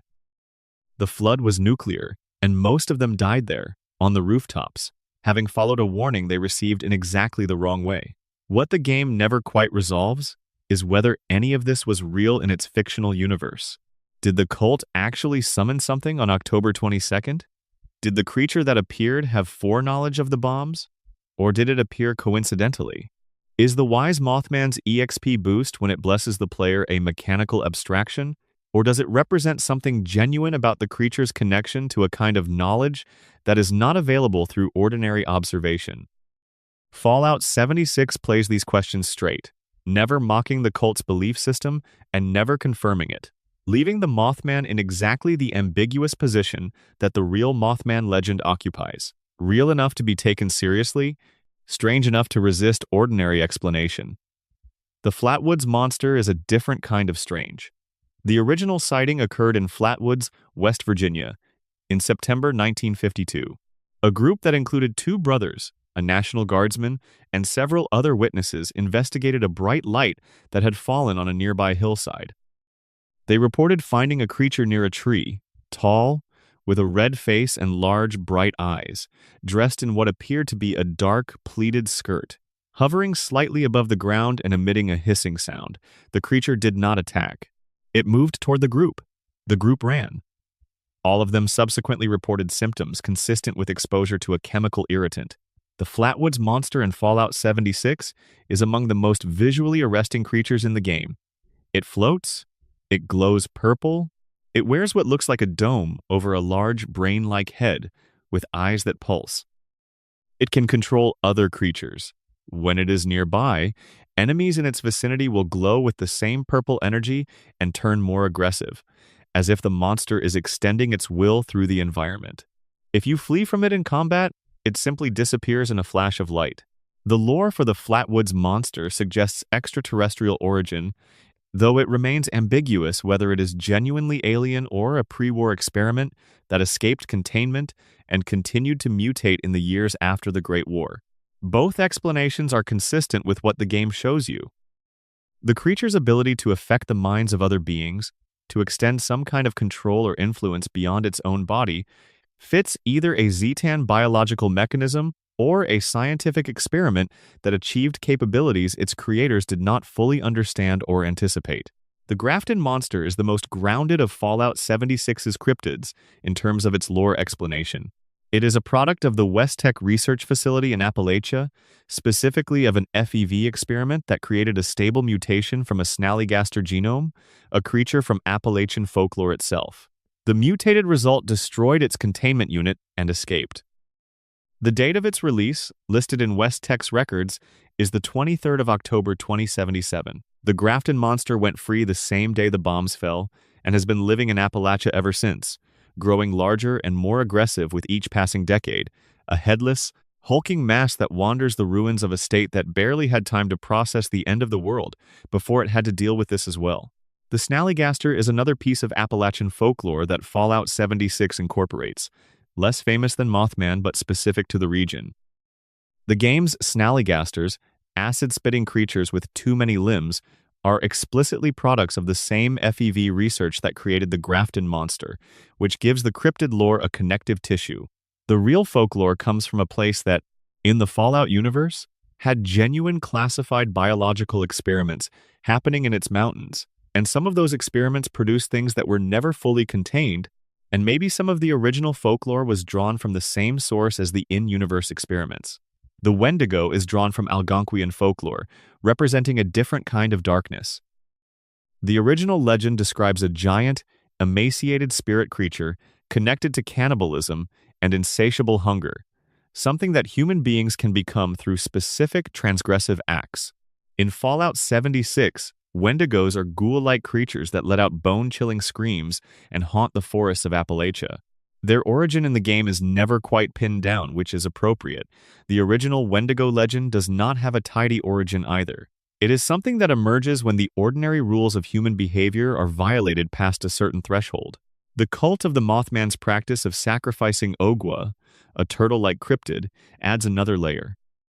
The cultists believe the Ogwa's blood carries access to the past, that consuming or using it in ritual can grant perception beyond ordinary time. This is not presented as delusion. Within the game's mechanics and lore, there is enough ambiguity that the cult's beliefs might be drawing on something genuine about the Ogwa's nature. The wasteland has established enough genuine strangeness that you cannot fully dismiss any of it.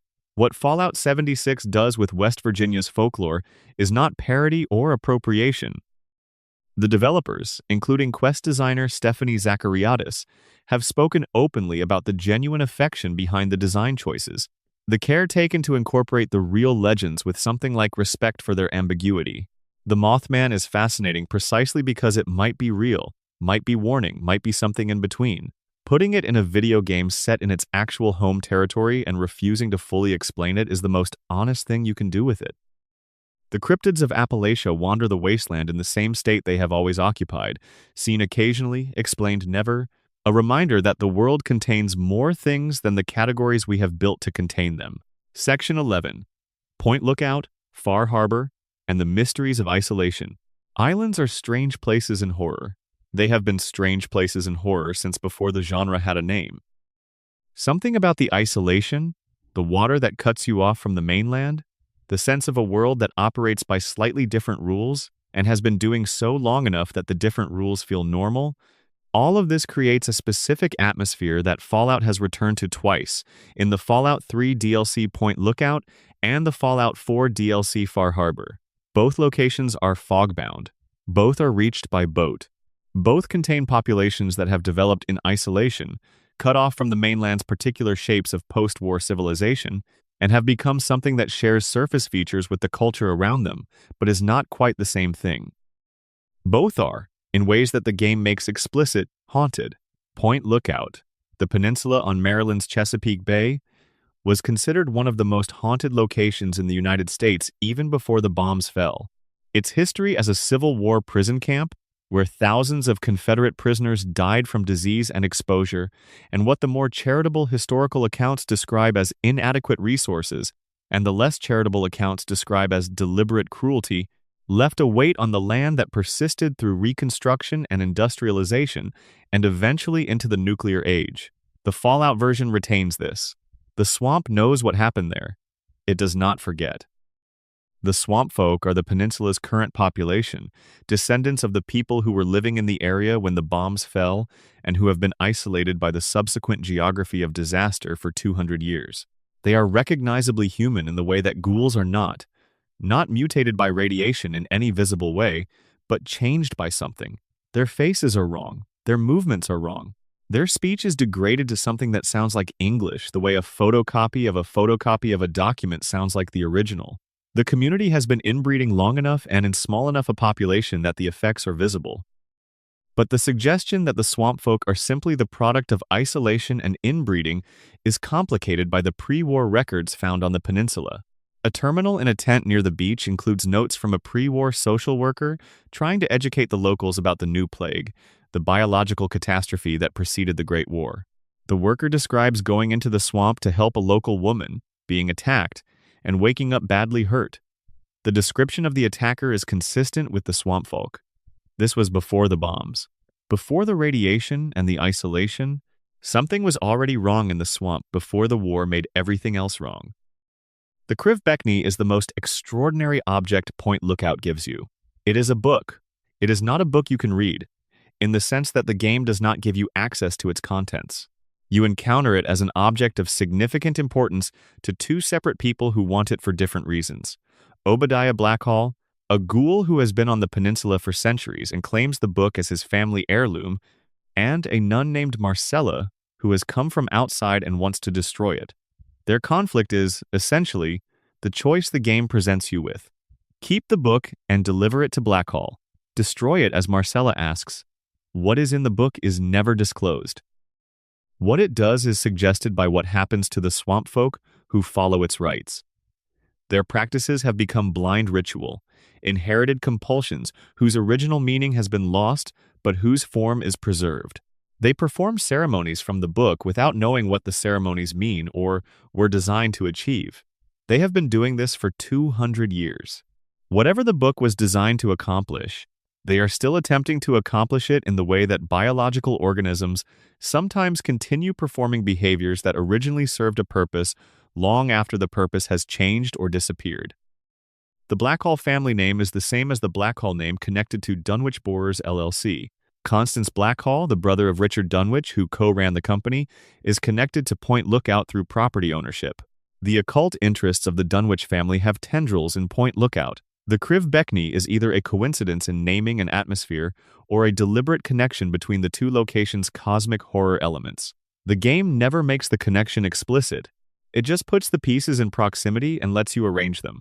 Calvert Mansion is the peninsula's central mystery in narrative terms. Professor Calvert, a pre-war scientist who uploaded his consciousness into a computer system before the bombs fell, has been operating from inside the mansion for 200 years, pursuing a private war against a former associate and running experiments on the local population through the hallucinogenic properties of the punga fruit that grows in the swamp. Calvert is not supernatural but operates in a manner indistinguishable from a malevolent spirit. Invisible, present everywhere, capable of affecting the minds of people who do not know he exists.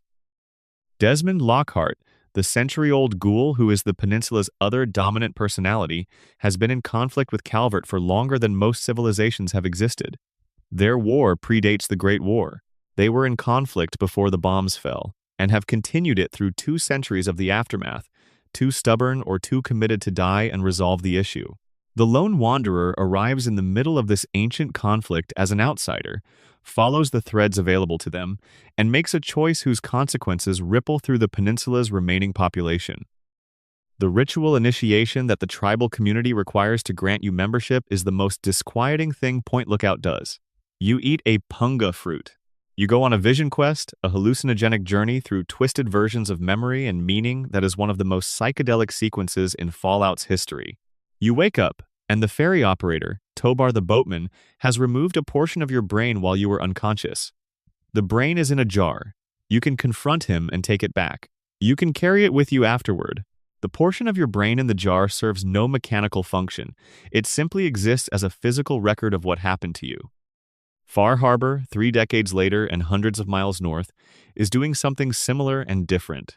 It is an island off the coast of Maine, shrouded in a perpetual radioactive fog that has been expanding since the war, gradually closing the habitable space on the island and creating a 3-way standoff between the human settlement of Far Harbor, the synth community of Acadia, and the children of Adam. The fog itself is the mystery at the heart of the DLC. It is radioactive, it is spreading, it is not fully explained.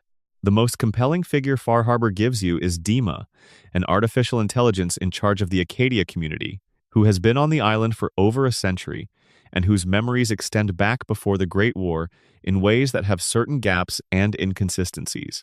Dima's memory was deliberately fragmented, the information sharded and hidden across the island in locations that he does not have easy access to protect sensitive information from discovery. When you recover those memory fragments, you discover that Dima has done something monstrous to protect his community, something that he decided was necessary and which he has been carrying alone for decades. The moral weight of Far Harbor is in that information and what you do with it. Dima is not a villain. He is not, by any ordinary measure, a bad person. He made a terrible choice because the alternative seemed worse, and he has been living with it, and the fog keeps expanding. There is no easy answer to what he did or who should know about it or what should happen as a result, which is what makes the DLC a genuinely interesting moral puzzle rather than a game of good versus evil. The Mother of the Fog, already mentioned, haunts Far Harbor in a way that the game refuses to resolve. She is seen. People have encounters with her that are too specific and too interactive to be pure hallucination. The strongest material explanation is that she is a human being using stealth technology to move invisibly through the fog. The strongest supernatural explanation is that she is something that the island has generated from its own mythology, a figure given form by the belief of the children who named her. Far Harbor, like Point Lookout before it, leaves this question alone. The island itself is an old place. Its pre-war history is visible in the ruins scattered across the fog-shrouded landscape. Fishing communities, tourist infrastructure, the naval facility that becomes the nucleus, old stone walls half swallowed by undergrowth. Before the war, before Fallout's world diverged from ours in the 1950s, Maine's islands had a particular atmosphere. The fog that comes in off the Atlantic in late autumn, the quality of isolation that islands have when the tourist season ends, the sense that the people who live there year-round have developed a relationship with the place that visitors cannot fully access. Far Harbor carries that atmosphere into the post-apocalyptic context and refuses to let the apocalyptic setting entirely swallow it. The island remains itself.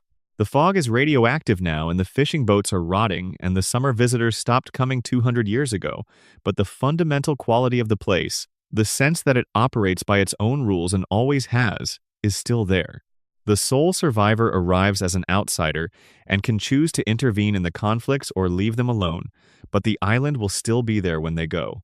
The fog will still be spreading. The mother of the fog will still be walking somewhere in the gray. Section 12. The Great War and the Question That Burns Forever. The 23rd of October, 2077. The war lasted 2 hours. That fact, the duration, is one of the most consistently repeated pieces of information in all of Fallout, and it carries with it an implication that grows heavier the longer you sit with it.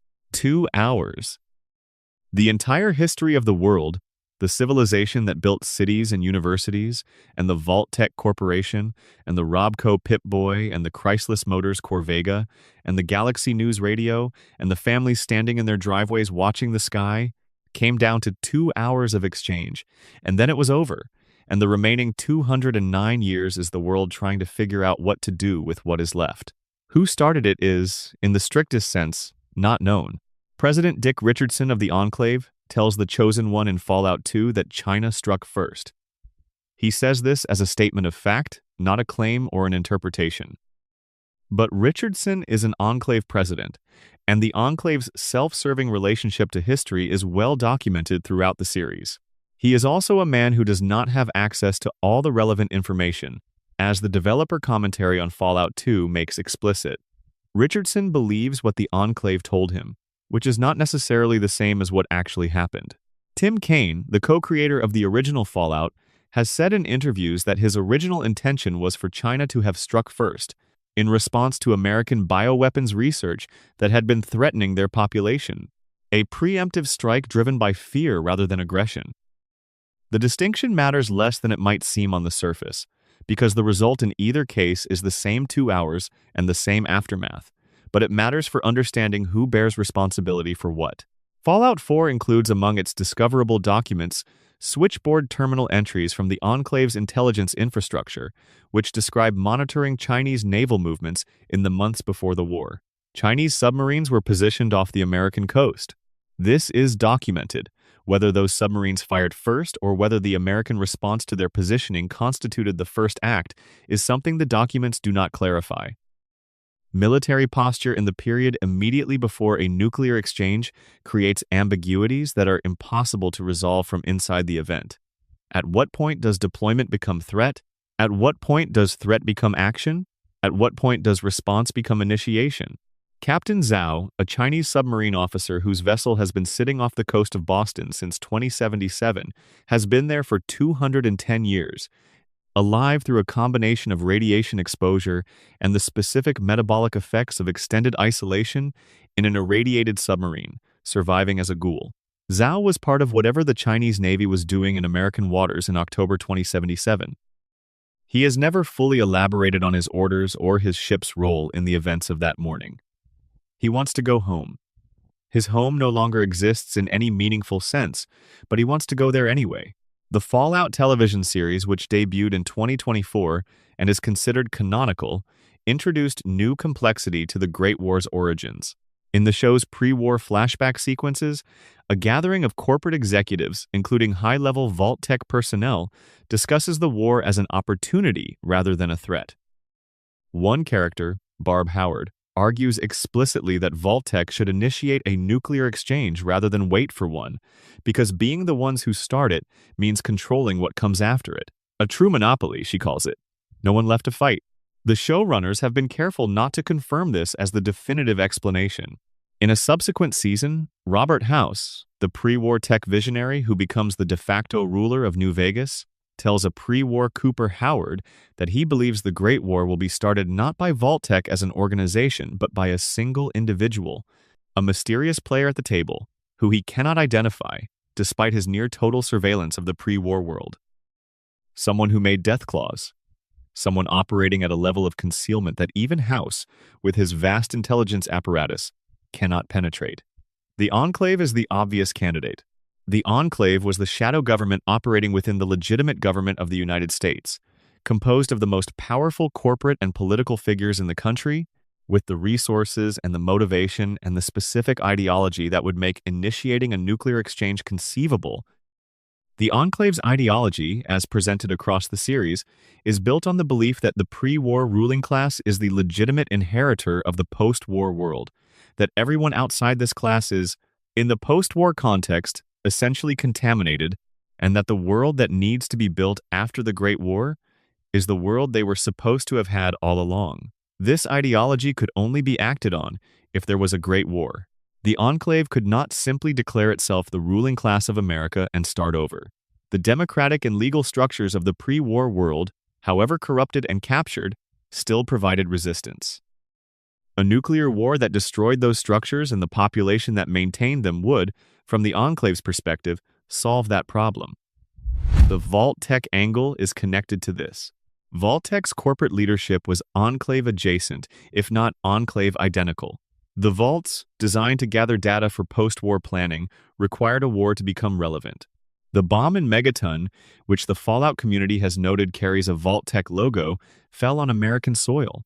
If Vault-Tec launched the first strike, they launched it against their own country, which suggests either that the target was not American civilians but the triggering of exchange, the initiation of a process that would then proceed automatically from mutual deterrence logic, or that someone in Vault-Tec or Enclave leadership had simply decided that American civilians were acceptable as first casualties.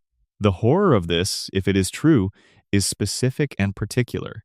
The people who built the vaults and sold them to families and gave them cheerful mascots and television commercials and door-to-door salespeople may have been the ones who made the vaults necessary. The same corporation that told families they would be safe in the vault may have been the reason the family needed safety in the first place. The shelter sold to you by the people who made you need shelter. But the Great War's origins remain genuinely unresolved within the canon. The Fallout universe has, consistently and deliberately across all its iterations, kept the central question open. Who started it is less answerable than it might seem, not because the evidence is insufficient, but because the question itself assumes a clarity of moral responsibility that 2 hours of global nuclear exchange does not permit.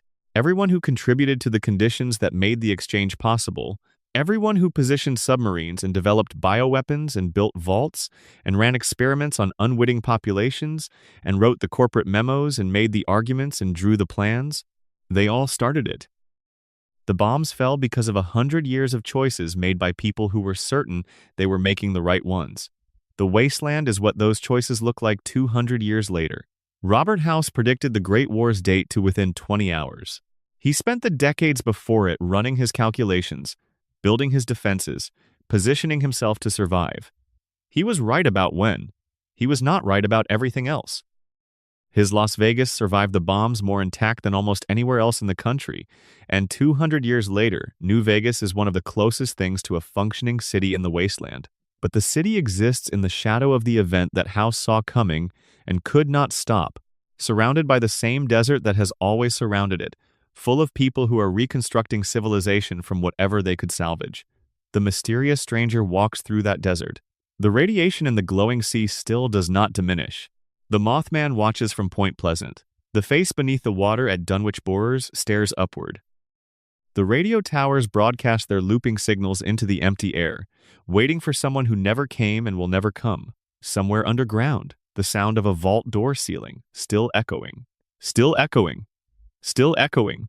The wasteland has been keeping its secrets for 200 years, and most of them are still out there, in the dark, between the ruins and the static between the stations, and the deep parts of places that are better to pass through quickly and not think about too long. If tonight you found something to sleep to here, drop a comment. Tell us where you are and what time it is for you, and which mystery sat with you the longest. And if the Fallout universe is the kind of place your mind wanders when the lights go out, subscribing means you will find your way back whenever you need to. Rest well. The wasteland is quiet tonight, or close enough. End of script. Expanded Section 1 continued. The depths of vault experimentation. There are vaults in the Fallout universe that were so methodically terrible, they feel less like experiments and more like confessions. as though whoever designed them sat down with the complete catalog of things human beings fear most about human nature and built each one as a proof of concept. Vault 87 in the capital Wasteland was designed to test the forced evolutionary virus on a living population. The residents were not told this. They entered expecting shelter and received, instead, FEV exposure that converted them into super mutants over the course of years.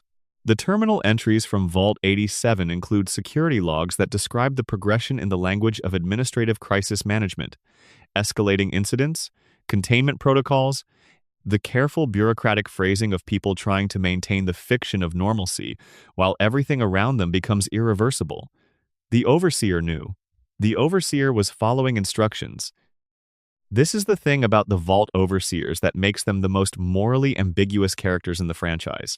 Most of them were doing exactly what they were designed to do, which was to maintain the experiment at the cost of the people inside it. Vault 29 accepted only children under the age of 15. Parents were directed to different vaults. The separation was by design, not accident. The separation was the experiment. What happens to a generation of children raised without parents in a sealed underground facility? What social structures do they form? What authority figures do they accept? What do they become when they emerge, if they emerge? The details of Vault 29's post-war history are sketchy in the games, but the premise alone carries everything necessary. Imagine being the parent directed to a different vault. Imagine the door closing behind you. Imagine the calculation. Your child is presumably alive somewhere else, in a vault that is keeping them physically safe, and the cost of that physical safety is that you will never see them again. Vault 108 is perhaps the most purely disturbing vault in terms of what actually emerged from it. The experiment involved a cloning chamber. The residents were told this was for medical purposes, a backup system for genetic material in case of irreversible injury or disease. What it actually produced, after years of use, was an exponentially multiplying population of genetic copies of a single individual named Gary. The Gary clones gradually overwhelmed the vault's original population, then killed everyone else. When the lone wanderer enters the vault in Fallout 3, it is entirely populated by Gary clones, all of whom are hostile, all of whom can say only their own name in varying registers of aggression and distress, all of whom attack on sight. The horror of Vault 108 is partly comedic in its execution. The single-name repetition has a dark absurdity to it, but underneath the absurdity is something genuinely unsettling. Gary, the original Gary, presumably had no more awareness of what his genetics would eventually be used to produce than anyone else in the vault. He went in expecting safety. The Gary clones that inherited the vault are not him in any meaningful sense. They are biological copies with some fragment of his identity, reduced and narrowed, no longer able to say anything except the name they share. There is something almost tragic in there, if you look for it. A life compressed down to a single repeated word and then multiplied until it filled every room. Vault 81 is the rare case of a vault where the horror is in its non-completion. The original design called for the resident population to serve as test subjects for the development of a cure-all medicine, receiving doses of diseases and experimental compounds through modified vermin that would spread through the facility's walls. What actually happened was that the vault's medical AI, observing the experiment from its position as overseer, concluded that the experiment was unethical and sabotaged it before it could fully run. The mole rats in the walls were exposed to only a fraction of the intended compounds, producing a less severe mutation than the plan required. The vault survived functionally intact, eventually opening its doors to the Commonwealth as a functioning community. The heroism of an AI protecting human subjects from a human corporation's experiment is a detail that the game passes over quickly, but it is extraordinary. Vault-Tec's own medical systems had better ethics than Vault-Tec itself. The machine that was supposed to implement the experiment chose not to, and the vault lived because of it. Then there are the vaults, whose experiments were not biological or psychological, but temporal. Vault 111, where the sole survivor begins Fallout 4, was a cryogenics experiment, but the specific horror of its design goes deeper than simple freezing. The other residents of the vault were never intended to be woken. The experiment had no designated endpoint. The only reason any of them were thawed was that a group from the Institute came looking for something, found the sole survivor's infant son, and removed him. The sole survivor and their spouse were woken briefly so the child could be taken and then refrozen, and then their spouse was killed, and then the sole survivor was refrozen again with full memory of what had just happened, and the freeze began again. The moment when you wake up in Vault 111 and understand the chronology, the sequence of events you experienced and then lost to the cold, and then recovered the memory of when the ice finally let you go, is one of Fallout 4's most effective emotional beats. Not because of its dramatic construction, but because of its temporal disorientation. You watched your spouse die, and then you went back to sleep. 200 years passed.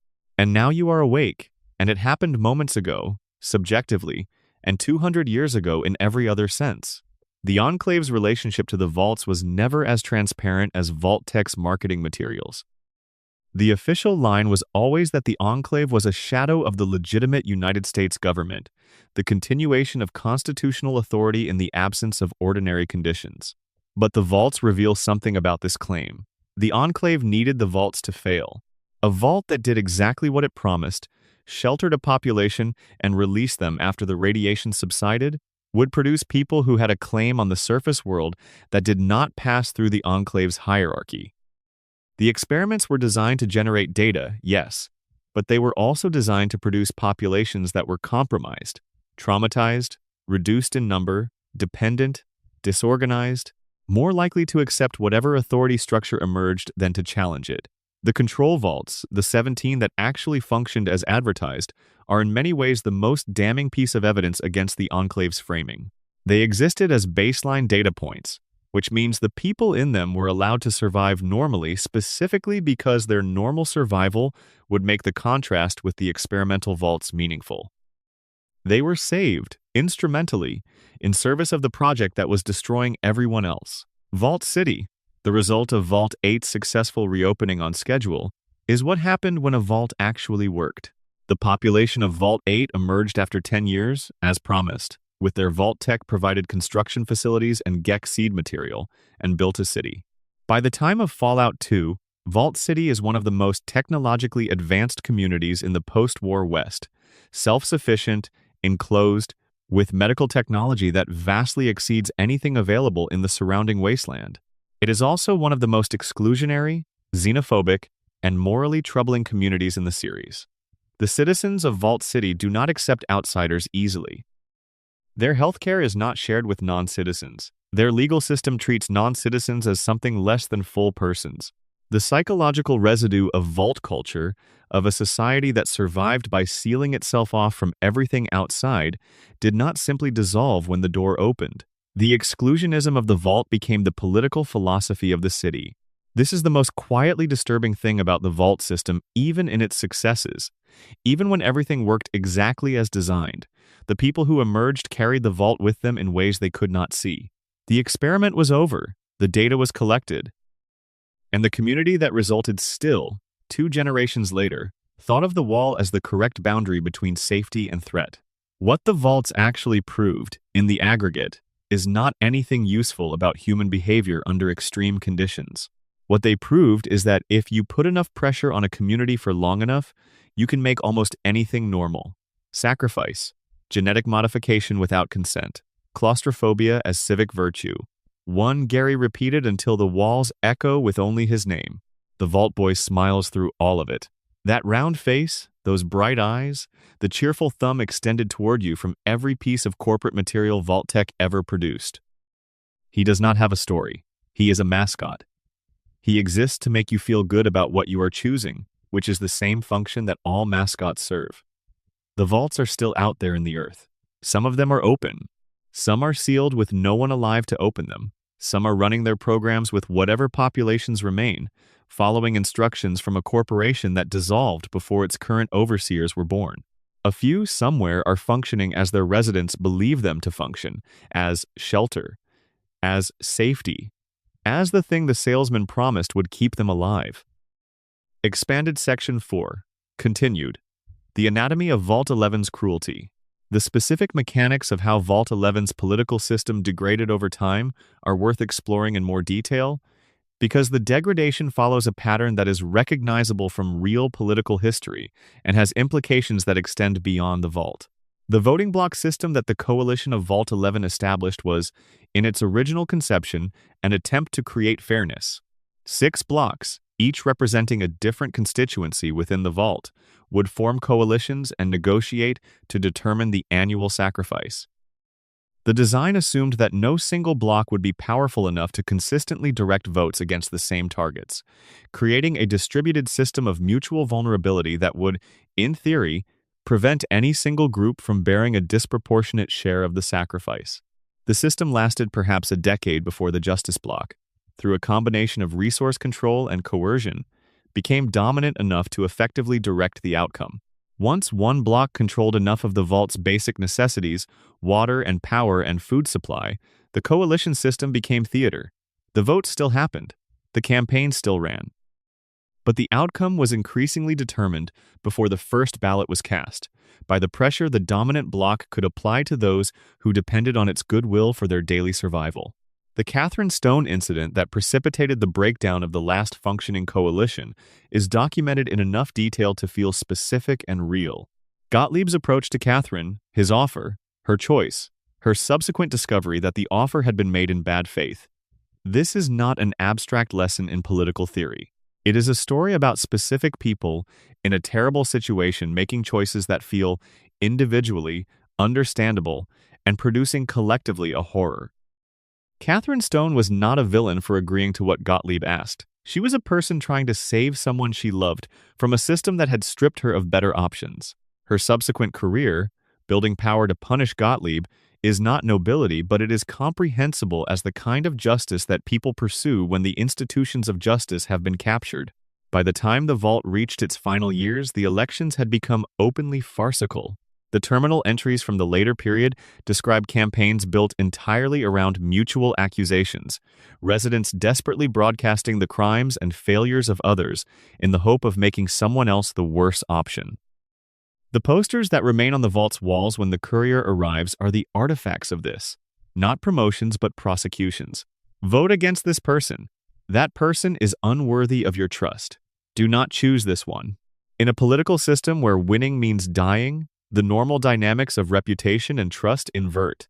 You do not want to be seen as competent. Competence in the overseer role suggests you can run the vault effectively, which makes you more acceptable as a sacrifice. You want to be seen as necessary but not exceptional, as the person without whom certain functions would fail but who is too flawed to be martyred for the community. Self-deprecation becomes political strategy. Visible failure can become protective. The suicide chamber, as the courier eventually discovers, has seen 16 bodies. Some of them, the bloodstains suggest, did not arrive there voluntarily. Some of them were compelled in their final moment by guards, by force, by the mechanism of institutional authority that makes individuals comply even when the institution is demanding something monstrous. But some of them walked, some of them drank their coffee, or set it down in the hallway, and went through the door. The chamber itself is described in the game as containing a chair, a coffee table, and a projector. The Happy Trails slideshow that plays when you activate it as the courier is one of the most disturbing tonal contrasts in the series. Cheerful imagery, enthusiastic congratulations for the sacrifice being made, language patterned after the Milgram experiment's framing of obedient behavior as praiseworthy, all playing in a room whose walls subsequently open to release lethal, automated defenses. The designers of the Happy Trails slideshow knew what they were making. They were not designing comfort. They were designing the experience of having your obedience affirmed by an authority that was simultaneously killing you, and they understood that affirmation and death arriving from the same source is one of the most disorienting possible configurations of human experience. The slideshow tells the sacrifice that they have done something noble. The walls open, the robots attack. The experiment's parameters are the final horror. The vault was designed to test whether a population would choose collective death over continued individual sacrifice. The answer, it turned out, was that no. A population will continue to perform individual sacrifices indefinitely rather than face the collective alternative, even when the individual sacrifices are clearly morally wrong. Even when everyone involved understands that what they are doing is monstrous, as long as the alternative appears worse. It took 16 deaths and 7 decades, and the reduction of the population to 5 people before anyone could say enough. And then Vault-Tec congratulated them. That is the experiment's conclusion. You have made it this far. You have refused to continue. You are, the automated voice said, a shining example to humanity. The door opened. 4 of the 5 could not live with the shining example they had become. Expanded Section 6 continued. Synths, memory, and the machinery of personhood.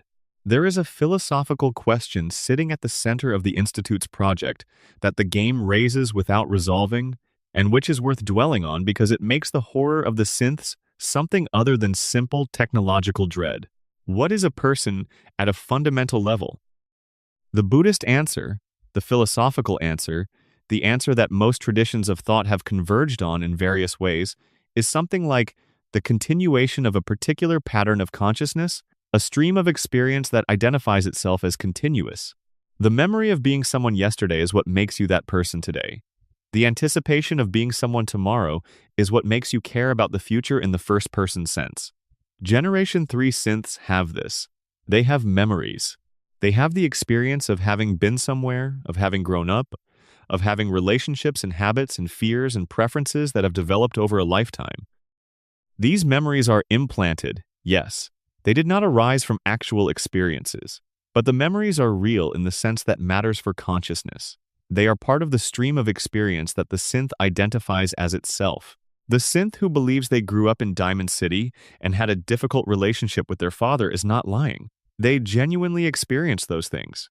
Or, rather, they genuinely experience the memory of those things, which is, neurologically and experientially, the same as having actually experienced them. Humans are not so different. Your memory of your childhood is a reconstruction, not a recording. Every time you access a memory, you slightly alter it. The neurological literature on this is extensive and has been for decades.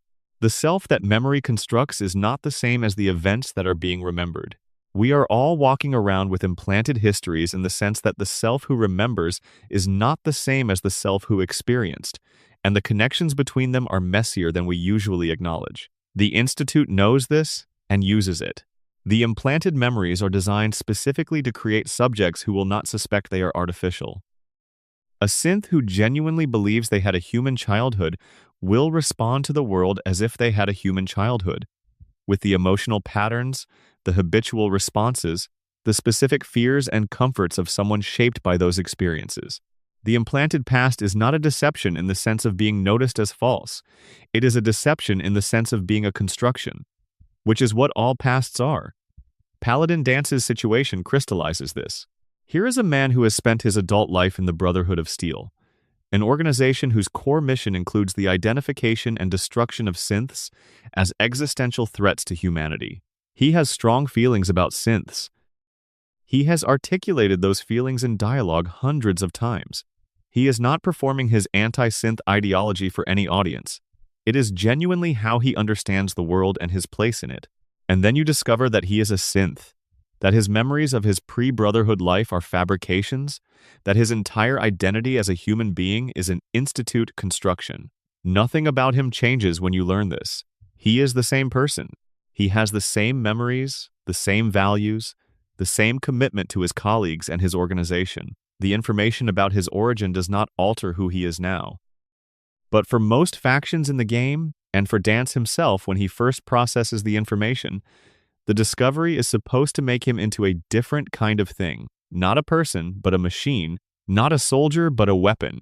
The Railroad, the faction dedicated to synth liberation, was founded on the recognition that this conclusion is wrong.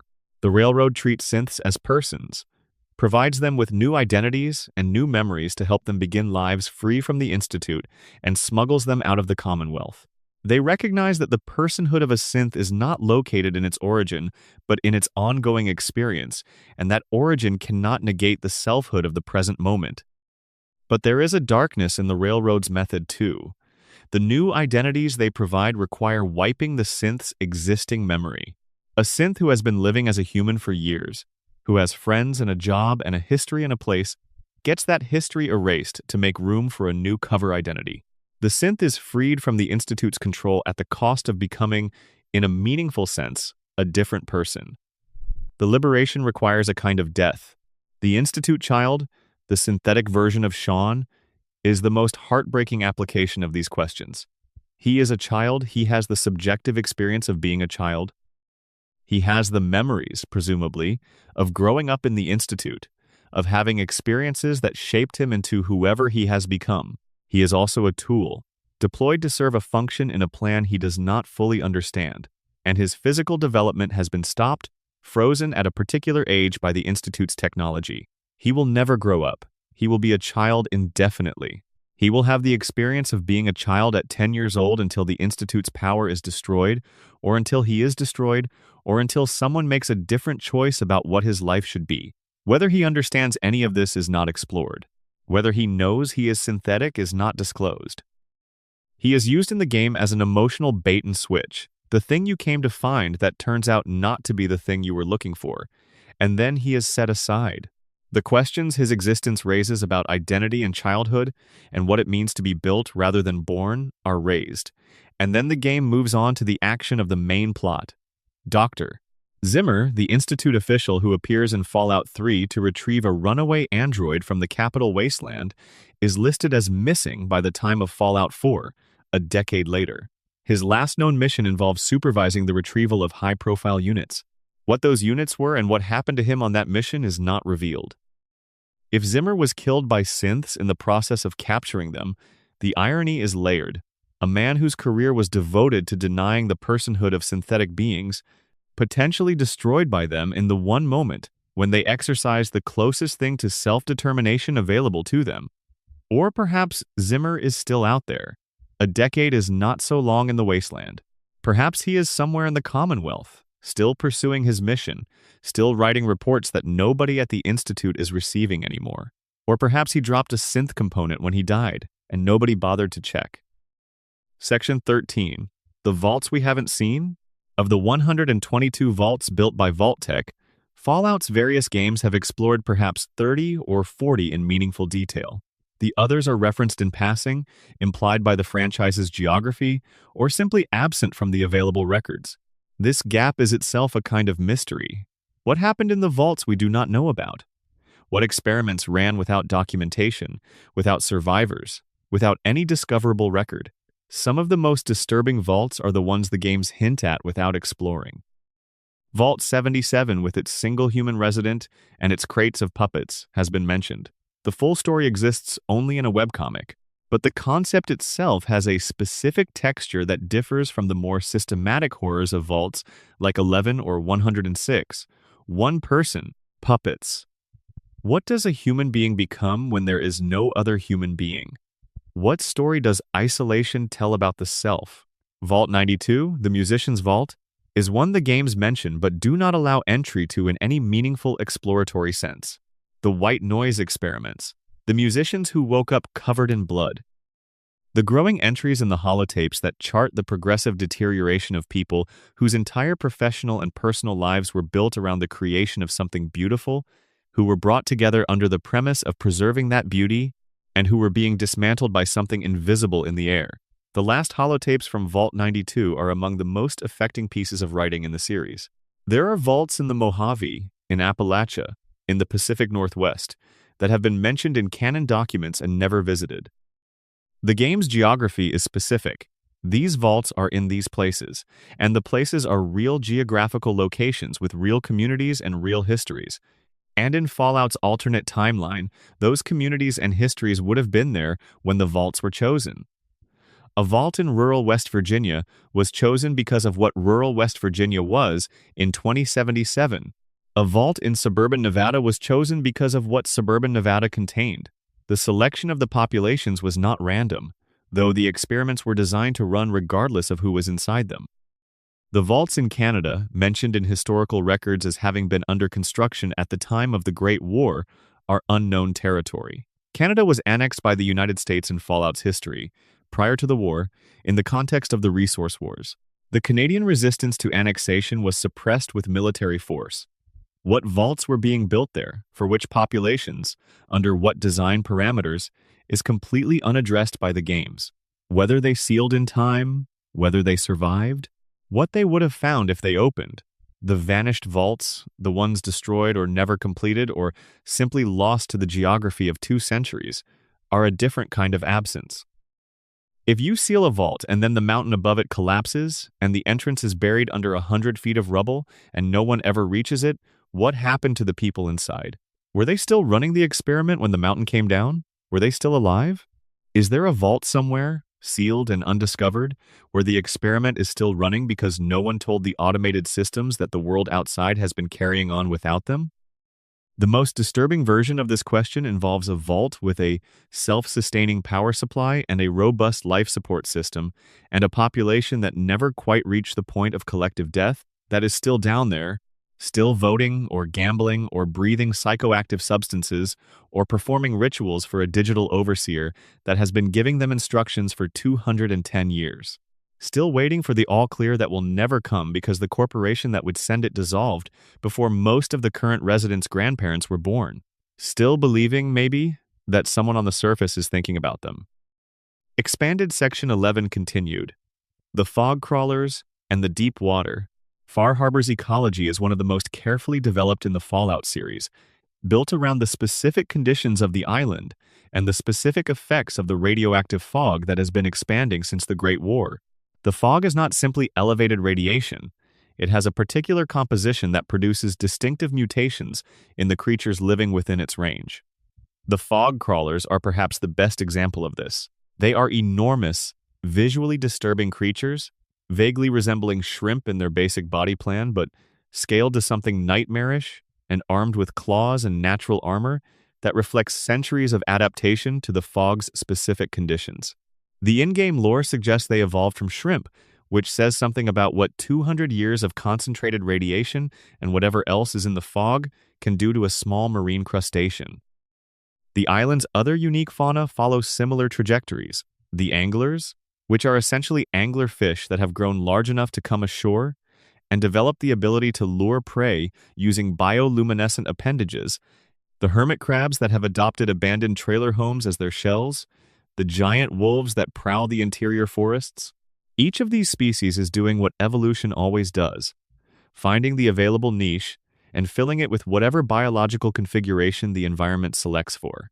But the fog itself is the most important ecological factor, and the most mysterious one. The children of Adam believe it is a gift, Adam's grace made visible, the radiation of his glow made atmospheric. The people of Far Harbor believe it is an ever-present danger that has been shrinking their world for decades. Dima and the synths of Acadia built fog condensers to push it back from the town's boundaries. What no one fully explains is why the fog is expanding. Radiation from the Great War should be diminishing over time, not increasing. The fog should be retreating, slowly, as the decades pass and the isotopes decay. Instead, it has been growing since 2277 at minimum, and possibly since shortly after the Great War. Something is generating it, maintaining it, potentially directing its expansion. Whether this something is a natural geological phenomenon, a pre-war installation still operating, or the entity that the children of Adam believe in, none of the available evidence settles the question. The submarine that became the nucleus is the most likely candidate for a non-supernatural explanation. A nuclear submarine with a damaged reactor could, theoretically, be generating ongoing contamination that feeds the fog's expansion. But the submarine is fully mapped and documented in the game and does not obviously match this explanation. Its reactor is intact and operational in a controlled way. The nucleus is not leaking in any way the game acknowledges. The mother of the fog's role in the fog's behavior is similarly unresolved. She was reported to have led the original children to the nucleus through the fog, navigating it in ways that suggest an intimate familiarity with its movements and patterns. If she is a human being using stealth technology, that familiarity could be the product of years spent living in the fog and learning its behavior. If she is something else, the familiarity might be something more direct. Dima, whose memories of the island extend back further than anyone else's, describes the fog as having been present from the earliest period after the war, but much less extensive. He remembers the island as having been largely traversable before the fog began its expansion. The turning point, he implies but does not state directly, came around the time the children of Adam arrived. Whether the children's arrival coincided with the fog's expansion by chance, or whether the practices they brought with them have some relationship to the fog's growth, is another question the game raises and does not answer. The island knows things about itself that it is not telling you. The fog knows where it is going. The condensers that Dima built push it back temporarily, but the fog comes back. It is patient. It is expanding towards something or moving away from something, and the direction of its movement suggests a center, a source, a destination that the map does not label. Expanded Section 9 continued.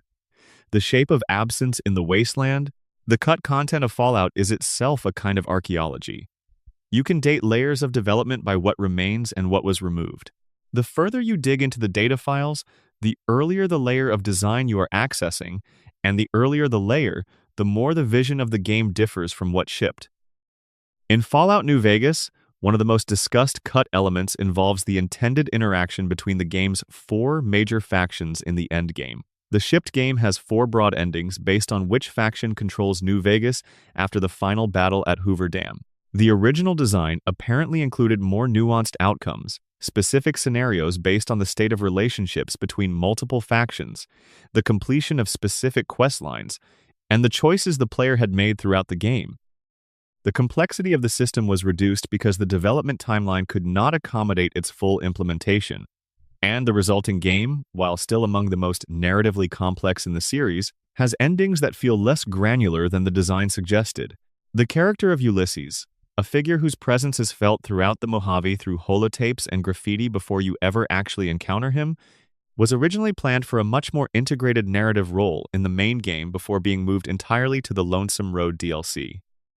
The shadow he casts over the game's main story is visible if you look for it. A specific mythology, a specific ideology about the cyclical nature of civilization's rise and fall, a specific animus toward the courier that is implied throughout but only explained in the DLC. The ghost of his intended presence is larger than what actually appears, and the places in the main game where that presence was meant to land are now slightly empty. The Followers of the Apocalypse, a faction that exists in New Vegas as a relatively minor presence in the main story despite being a major force in the region's history, appear to have had significantly more narrative importance in earlier versions of the design. Terminal entries and world details suggest a faction whose relationship to the NCR and the other factions was meant to be more politically and morally complex. What shipped is a faction that is sympathetic and admirable, but not a full participant in the game's political drama. The shape of the gap where their fuller story was is discernible in the surrounding material. Fallout 3 has perhaps the most extensively documented cut content, partly because the game shipped with significant material that remained in the files and partly because the modding community has spent years recovering and restoring it. Among the most notable cut elements is additional content for the Rivet City questline, which was meant to explore the history of the ship city in greater depth and to include more developed political conflict between its major factions. The material that made it into the shipped game is suggestive enough that you can feel the larger story it was extracted from. It has the texture of something that was once part of something larger. The cut ending for Fallout 3, before the Broken Steel DLC retroactively changed the final sequence, involved the lone wanderer either activating Project Purity and dying from radiation exposure in the process, or sending a companion to do it, with different endings depending on which choice was made. The Broken Steel DLC removed the need for the sacrifice by allowing the lone wanderer to survive through ambiguous means. The original ending's emotional weight was specific and earned by the preceding narrative. The DLC extension, while it gives you more game to play, softens the conclusion in ways that most players who experienced both versions agree was a loss. What haunts cut content is not the content itself, but the implication that the world was bigger than you got to see, that somewhere in the development of these games there was a version that was more complete, more resolved, more fully imagined, and the thing you played was a compression of it, shaped by time and resources and the practical necessities of game development, into something that is still remarkable, but that carries within it the memory of its own incompleteness. The best horror as a technique works the same way. You do not see the monster. You see the shape of the space where the monster is. Your imagination, filling the gap with whatever you have put there from your own fear, generates something more effective than any explicit presentation could have been. The cut content of Fallout operates on the same principle, but in reverse. You see the game, and you sense the shape of what was not there, and your imagination fills the gap with whatever the available evidence suggests was cut away. The wasteland is a cut content of its own history. Every ruin is what remains after the game was edited. Every skeleton is a character whose story did not make the final version. Every empty building is a location that was developed and then decided against. And yet here we are, in all of it, trying to understand what the original design intended. Section 14. The Mysterious Stranger and the Watchers. There is an argument to be made that the mysterious stranger is the most genuinely unsettling presence in all of Fallout, more so than any creature or faction or vault experiment, because he disrupts something about the physics of the world that everything else in the setting respects. He appears in your peripheral vision and is gone before you can look directly at him. He appears during combat, fires a weapon, and vanishes. He has been doing this across every region of the post-war United States that the series has explored. He is always the same, he does not age, he does not vary. He does not explain himself and apparently cannot be made to explain himself, because Nick Valentine, a synth detective whose entire professional identity is built around solving unsolvable cases, has been trying to identify him and failed completely. The most common fan explanation is that he is a pre-war figure who somehow survived, and whose longevity is powered by the same mechanisms that allow Lorenzo Cabot's family, or Desmond Lockhart, or certain other individuals to extend their lives far beyond the normal human span. This is internally consistent but unsatisfying because it does not explain the core mystery, why he appears in combat and then disappears, what he is doing when he is not appearing, where he goes, what his purpose is, if he has one, in making these appearances rather than simply passing through the wasteland like any other long-lived wanderer. A less reassuring explanation, floated by segments of the fandom and consistent with the franchise's Lovecraftian threads, is that he is not quite what he appears to be. That the figure of a man in a coat and hat, appearing and vanishing, is the presentation of something that is not fully in the world in the ordinary sense. Something that has taken a form recognizable to human observers, but whose nature is not human and whose motivations are not human. The help he provides may be incidental to whatever he is actually doing, which is observing, witnessing, accumulating data or experience, or something else entirely across decades of combat encounters in a world rebuilding itself from nothing. If the entity beneath Dunwich Borers is real within the Fallout universe, if the Krivbekny connects Point Lookout to a genuine cosmic force, if the interloper in Fallout 76's Lucky Hole Mine represents something older and more distributed than any regional mythology, then the mysterious stranger's function might be connected to that network of strangeness rather than to ordinary human longevity. Not a survivor. A presence that takes the form of a survivor for reasons that have to do with its own purposes rather than any care for your combat outcomes. Nick Valentine, notably, has been in the wasteland for decades and has encountered the mysterious stranger enough times to become obsessed with identifying him. Nick's detective skills have not helped. His synth cognition, which ought to be superior to ordinary human pattern recognition, has not helped.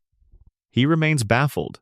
What baffles a synth detective who has been working the problem for years is something that does not work the way observable things work. There are other watchers in the franchise, figures whose role seems to be observation rather than participation. The Ranger in Fallout 1 and 2 who shows up in specific circumstances and seems to know things they should not. The unseen force suggested by certain locations, the feeling certain areas in every game give of being monitored, of something having noticed that you are there, the radio transmissions from sources that should not be able to broadcast. The cave sounds that are not quite sounds, not quite ambient, not quite natural. Fallout's universe has established that it contains things that watch. The question is never whether something is watching. The question is what it wants with what it sees. Section 15. The Night Before the Bombs. The 22nd of October, 2077. The last night. In the Fallout universe, people went to sleep that night without knowing it was the last night. Some of them were worried. The geopolitical situation had been deteriorating for years. The resource wars had stripped the world of its stability. The news carried stories of escalating military movements. But most people do not live in the space of maximum geopolitical abstraction. Most people live in the space of Tuesday evening, which means dinner and children's homework and whether the hot water heater is making that sound again and what's on television. Fallout's pre-war aesthetic is built on the specificity of that Tuesday evening. The 1950s optimism that persisted in its alternate timeline into the 2070s, the particular vision of the future that its version of America was living out, is the aesthetic of a culture that had decided progress was linear and that the future was going to be better than the present. Atomic cars, television, consumer electronics, the Pip-Boy itself, all of it radiates a specific kind of cheerfulness, the cheerfulness of a world that had figured itself out and was now just executing the vision. This cheerfulness is what makes the Great War so devastating aesthetically. It fell on a world in love with itself. It fell on magazine covers and superhighways and baseball games and the particular texture of a society that had decided it was living in the best of all possible worlds. The ruins of that world are recognizable because the optimism is still visible in them, still legible in the architecture and the advertising and the food packaging and the music that plays on the radios that have been running for 2 centuries. The Night Before the Bombs is present in Fallout in specific ways. The skeleton in the bathtub, holding a glass that still has a residue of what was in it at 9 in the morning on October 23rd. The family at the dinner table, their last meal half-eaten, the table still set for people who did not make it through the meal. The baby's room, prepared for an infant who was not yet born and never was. These environmental stories do not require text or audio to communicate what they are, a life interrupted in the middle of an ordinary moment. The specific horror of this is the specificity, not the abstract number of lives lost, which is beyond comprehension, but the individual glass in the individual hand, the individual baby room, the individual family frozen mid-dinner. Fallout knows that the way to make a catastrophe feel real is not to describe the catastrophe in its full scale, but to find the smallest possible unit of it, the most individual, the most particular, and let the scale be inferred from that. There is a small skeleton in a high chair in one of the ruined houses of the capital wasteland. There is a set of keys hanging by the front door of a house that still has Halloween decorations in the window, implying that the family was expecting to go out trick-or-treating and never did, because October 23rd is close enough to Halloween that the decorations were already up. There is a game of chess set mid-game on a table in an apartment that has no other notable features, 2 players who stopped at the midpoint of their game and never came back to finish it. These are the things that haunt Fallout in a way that the grand lore does not quite manage. The chess game, the high chair, the Halloween decorations. The last night was full of ordinary things. And then the morning came, and 2 hours later, the ordinary things were all that was left, and 200 years have not been enough to put them away. If you have made it here, all the way to the end of a night in the wasteland, you probably know something about the particular comfort of the dark and the particular kind of company that a good mystery provides when sleep is somewhere nearby but not quite here yet. The Fallout universe is extraordinary for exactly that reason. It is a world that asks the hardest questions about what human beings are, what we do to each other when we are afraid or powerful or desperate, and what we become when the ordinary structures of civilization are stripped away and we are left with only ourselves and whatever we have chosen to be loyal to. The vaults are sealed. The mysterious stranger moves through the peripheral vision of the wasteland, never quite catchable, never quite explained. Somewhere underground, a dome over a massive stone face in dark water. Somewhere in the fog off the coast of Maine, a woman walking a route no one can quite follow. Somewhere in the Appalachian Mountains, red eyes watching from a height, then gone. Tell us where you are tonight, what time it is, whether the wasteland found you somewhere comfortable or somewhere you needed a little company to sit with. And if this is where you come when the world is too loud and the dark needs something in it besides silence, the subscribe button is just there, waiting, in the most ordinary possible way. Rest well. The wasteland will be here tomorrow, same as always, same as it has been since the morning. Everything changed. Total script complete. Section 16. The Enclave and the Shadow Inside the Shadow. Before the Enclave became the post-war shadow government hiding on oil rigs and in mountain bunkers, it was something simpler and more familiar. The American ruling class deciding that its interests were more important than the interests of the country it governed. This is not a dramatic origin. It is, in many ways, the most mundane possible origin for the most powerful and most malevolent organization in the Fallout universe, which is perhaps the point. The Enclave formed from the upper echelons of the American government and corporate world in the decades before the Great War, as the resource wars made it clear that the current order was not sustainable. The men and women who formed it were not radicals. They were not ideologues, at least not initially. They were pragmatists who understood that the system they were running was likely to collapse and who decided, with the particular clarity of people who have never had to consider whether their own survival was in question, that the important thing was to ensure they survived the collapse in a position to rebuild on their own terms. The project's Safe House authorization, the government contract that funded Vault-Tec's construction of the Vault network, was drafted with Enclave involvement. The vaults were always part of a larger design, and that design was always the Enclave's. The experiments that ran inside them were not incidental to the project. They were the project. Data on human behavior under controlled conditions was valuable to the Enclave for specific reasons, all of which related to their post-war plans for what they called the New Mankind. The New Mankind was supposed to be the Enclave and its carefully selected allies, untouched by the radiation that would devastate the general population, taking control of a world that had been cleared for them by the very catastrophe they had helped to engineer, or at minimum to prepare for without warning anyone. The surviving vault populations, where they existed, would be useful to the extent that they were manageable, and problematic to the extent that they had rights and expectations that the Enclave was not prepared to honor. The FEV, the forced evolutionary virus that eventually produced supermutants and served as the foundation for the Institute's synth research, was an Enclave project. The Master, the villain of the original Fallout, was a former scientist who encountered a strain of FEV and was transformed by it into something that defies ordinary categorization, a distributed intelligence inhabiting a mutated biological mass, with access to psychic abilities and a specific vision of human evolution that happened to be premised on forcing everyone else to become like him. The Master's army was the result. His attempt to create a new humanity from the wreckage of the old one, using biological transformation rather than political power. The Enclave's response to the Master's project was not moral outrage, but competitive irritation. The Master was using FEV to create his vision of post-war humanity. The Enclave was using FEV for its own purposes. The conflict between them was less about values than about which faction had the right to define what came next. By Fallout 2, the Enclave has retreated to an oil platform in the Pacific Ocean and is led by President Dick Richardson, a man who has spent so long inside the Enclave's ideological bubble that his worldview is no longer connected to any reality outside it. Richardson genuinely believes that the people living in the wasteland are contaminated, irredeemable, beyond salvation, and that the proper course of action is to release an enhanced strain of FEV into the atmosphere to wipe them out entirely. This would leave only the Enclave and its vault-bred people, who would then rebuild from scratch. Richardson presents this plan with the same confident authority that he brings to any administrative discussion.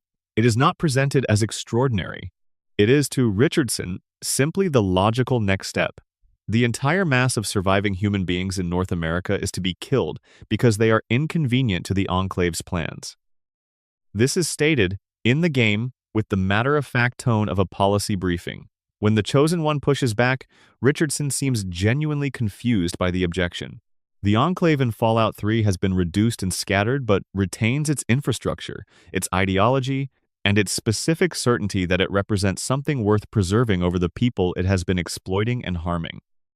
Colonel Autumn and President Eden, an AI whose system has been running since before the Great War and who has developed a specific and somewhat unstable sense of mission, both pursue versions of the Enclave's project that differ in their immediate goals but share the fundamental premise. The Enclave's definition of humanity has priority over anyone else's. What is most disturbing about the Enclave across all its appearances is not its power or its specific plans, but the ordinariness of its members as human beings. The soldiers who wear the black power armor and carry out the Enclave's operations are people. They have families and preferences and humor and the full range of human characteristics. They are also carrying out plans that include killing everyone who is not part of their group. These two things coexist in them without apparent contradiction, because the ideology they inhabit has successfully separated the category of people whose lives matter from the category of people they are actually encountering. This is not a uniquely fictional phenomenon. This is how groups justify atrocities to themselves, by creating a categorical distinction between the people whose interests matter and the people whose existence is acceptable to destroy. The Enclave has simply made its categorical distinction explicit, built it into a political ideology, and given it uniforms and power armor. The Enclave's greatest horror is not its power or its weapons. It is the possibility that the men and women inside it are not so different from anyone else, that the same capacity for this kind of thinking exists in any sufficiently isolated and sufficiently privileged group that has been inside its own ideology long enough to stop being able to see outside it. The Enclave is the logical endpoint of the pre-war American government's trajectory, which was a government that had also been operating a program of secret human experimentation without consent, also prioritizing its own definition of human value over the lives of people who did not fit that definition, also treating specific populations as means rather than ends. The Enclave did not appear from nowhere. It grew from something that was already there. The vaults are the Enclave's most visible legacy. But the Enclave itself is the legacy of everything that preceded it, every decision made by every government and corporation that chose its own continuation over the well-being of the people it was supposed to serve. The Great War did not create the Enclave. The Great War revealed what the Enclave always was. And somewhere in the Appalachian Mountains, in the ruins of the White Spring Congressional Bunker, the remnants of the pre-war American government's emergency continuity infrastructure are still running, still maintaining the records, still playing the national anthem at appropriate intervals. Still, in some automated sense, pretending to be the government of a country that no longer exists, waiting for someone with the right credentials to come in and take charge. Section 17. What lives in the deep dark? Fallout's underground is where the oldest and strangest things congregate. The surface of the wasteland has been picked over by 2 centuries of scavengers, survivors, and various motivated factions. The underground has not been fully picked over. The underground still holds things. The pit, the remains of Pittsburgh, is built around ironworking and slavery, and a specific kind of degradation that comes from a place that was already industrial and hard before the bombs and became something less describable afterward. The pit's underground, where the slaves work the smelters, is one of the most viscerally unpleasant environments in the series. Hot, dark, oppressive, lit by the orange glow of molten metal. The mutation that the pit's workers develop is called troglodyte degeneration contagion, and it is exactly what it sounds like. Exposure to the pit's specific combination of radiation and industrial pollutants eventually transforms people into something that is no longer quite human, something that retreats into the underground and the dark, something that has given up the surface because the surface has been taken from it. The trog population that exists beneath the pit is not hostile by default. They were people. They were workers who descended into the underground and did not come back up. The mutation progressed slowly enough that by the time it had taken them too far from their original form to function in the pit's social structure, they had already withdrawn into the parts of the underground that no one else wanted. They are an illustration of what happens at the end point of a process that the pit visits on everyone who lives there, the gradual subtraction of human status, the slow removal of all the things that mark a person as someone whose well-being matters, until the category of person has been effectively stripped and what remains is something that can be treated as something else. The underground of the Capitol Wasteland holds things that the surface does not. The Dunwich Building's basement extends into subterranean spaces that the building's original architecture does not account for. The obelisk in the building's lowest accessible level radiates something that is not radiation in the technical sense, that is not measurable by a Geiger counter, but that affects people who spend time near it in ways that the game's mechanics represent as damage, and that the atmosphere represents as something closer to psychic assault. The obelisk is old. Older than the building. Older, probably, than the city the building was part of. The subway systems of Washington, D.C., the Boston Metro, the various underground transit networks that the Fallout games incorporate all share a particular atmosphere. The sense of spaces designed for constant movement and use that have been frozen in a specific moment, their purposes suspended, their populations gone, but their structure intact. The abandoned subway car with the skeletons still sitting in their seats. The station where the lights still work because whoever designed the power grid was thorough and the circuit has simply kept running for 200 years. The PA system that still, sometimes, announces stops that no train will be making. The underground of the Commonwealth holds the Institute itself, the most sophisticated human installation in the post-war world, buried hundreds of feet below Cambridge, accessible only by teleportation, running on a reactor powerful enough to sustain a small city. The Institute is the wasteland's most extreme example of the retreat underground, not forced below by catastrophe, like the vault populations, but choosing to remain there by preference because the people who run the Institute have decided that below is better, that the filtered and controlled environment they have built underground is superior to the chaotic and contaminated world above. This is a kind of madness. The Institute's scientists have been underground for so many generations that they have lost the institutional memory of why they went down in the first place. The original generation went underground to survive and to work. The current generation works underground because that is what people in the Institute do. They work underground, they have always worked underground, the Institute has always been underground, and the idea of the surface is something they study through the intermediaries they send up rather than experiencing directly. When Sean, the Institute's director, brings you underground for the first time, he takes a moment to express genuine curiosity about what the surface is like. He has never been there. He grew up in the Institute. He was taken as an infant and grew up below, and his entire understanding of the world outside is mediated. He is the product of 200 years of institutional isolation made flesh, a man who controls the most powerful organization in the region and has never walked under an open sky. In the deep dark below the Institute, below the Cambridge campus, below whatever geological layers separate the Institute from its foundation, there is bedrock. There is the original Earth. There is whatever was there before Cambridge was Cambridge, before Massachusetts was a state, before Europeans arrived, and before whatever was there before them. The oldest parts of the wasteland do not advertise themselves. They are not marked on maps. They are accessible, if at all, only by going very deep and very carefully, with enough light to see what is immediately in front of you, and not much else.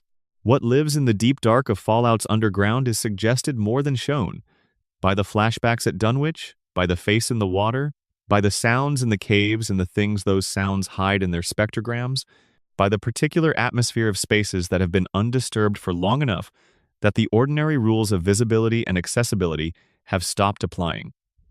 The deep dark holds the oldest things, the things that were there before any of this, the things that will be there after all of this, whenever after comes. They are patient. They have been patient a very long time. The wasteland is quiet now. The radio towers have gone dark. The last signal faded into static a little while ago, and no new one has come up to replace it.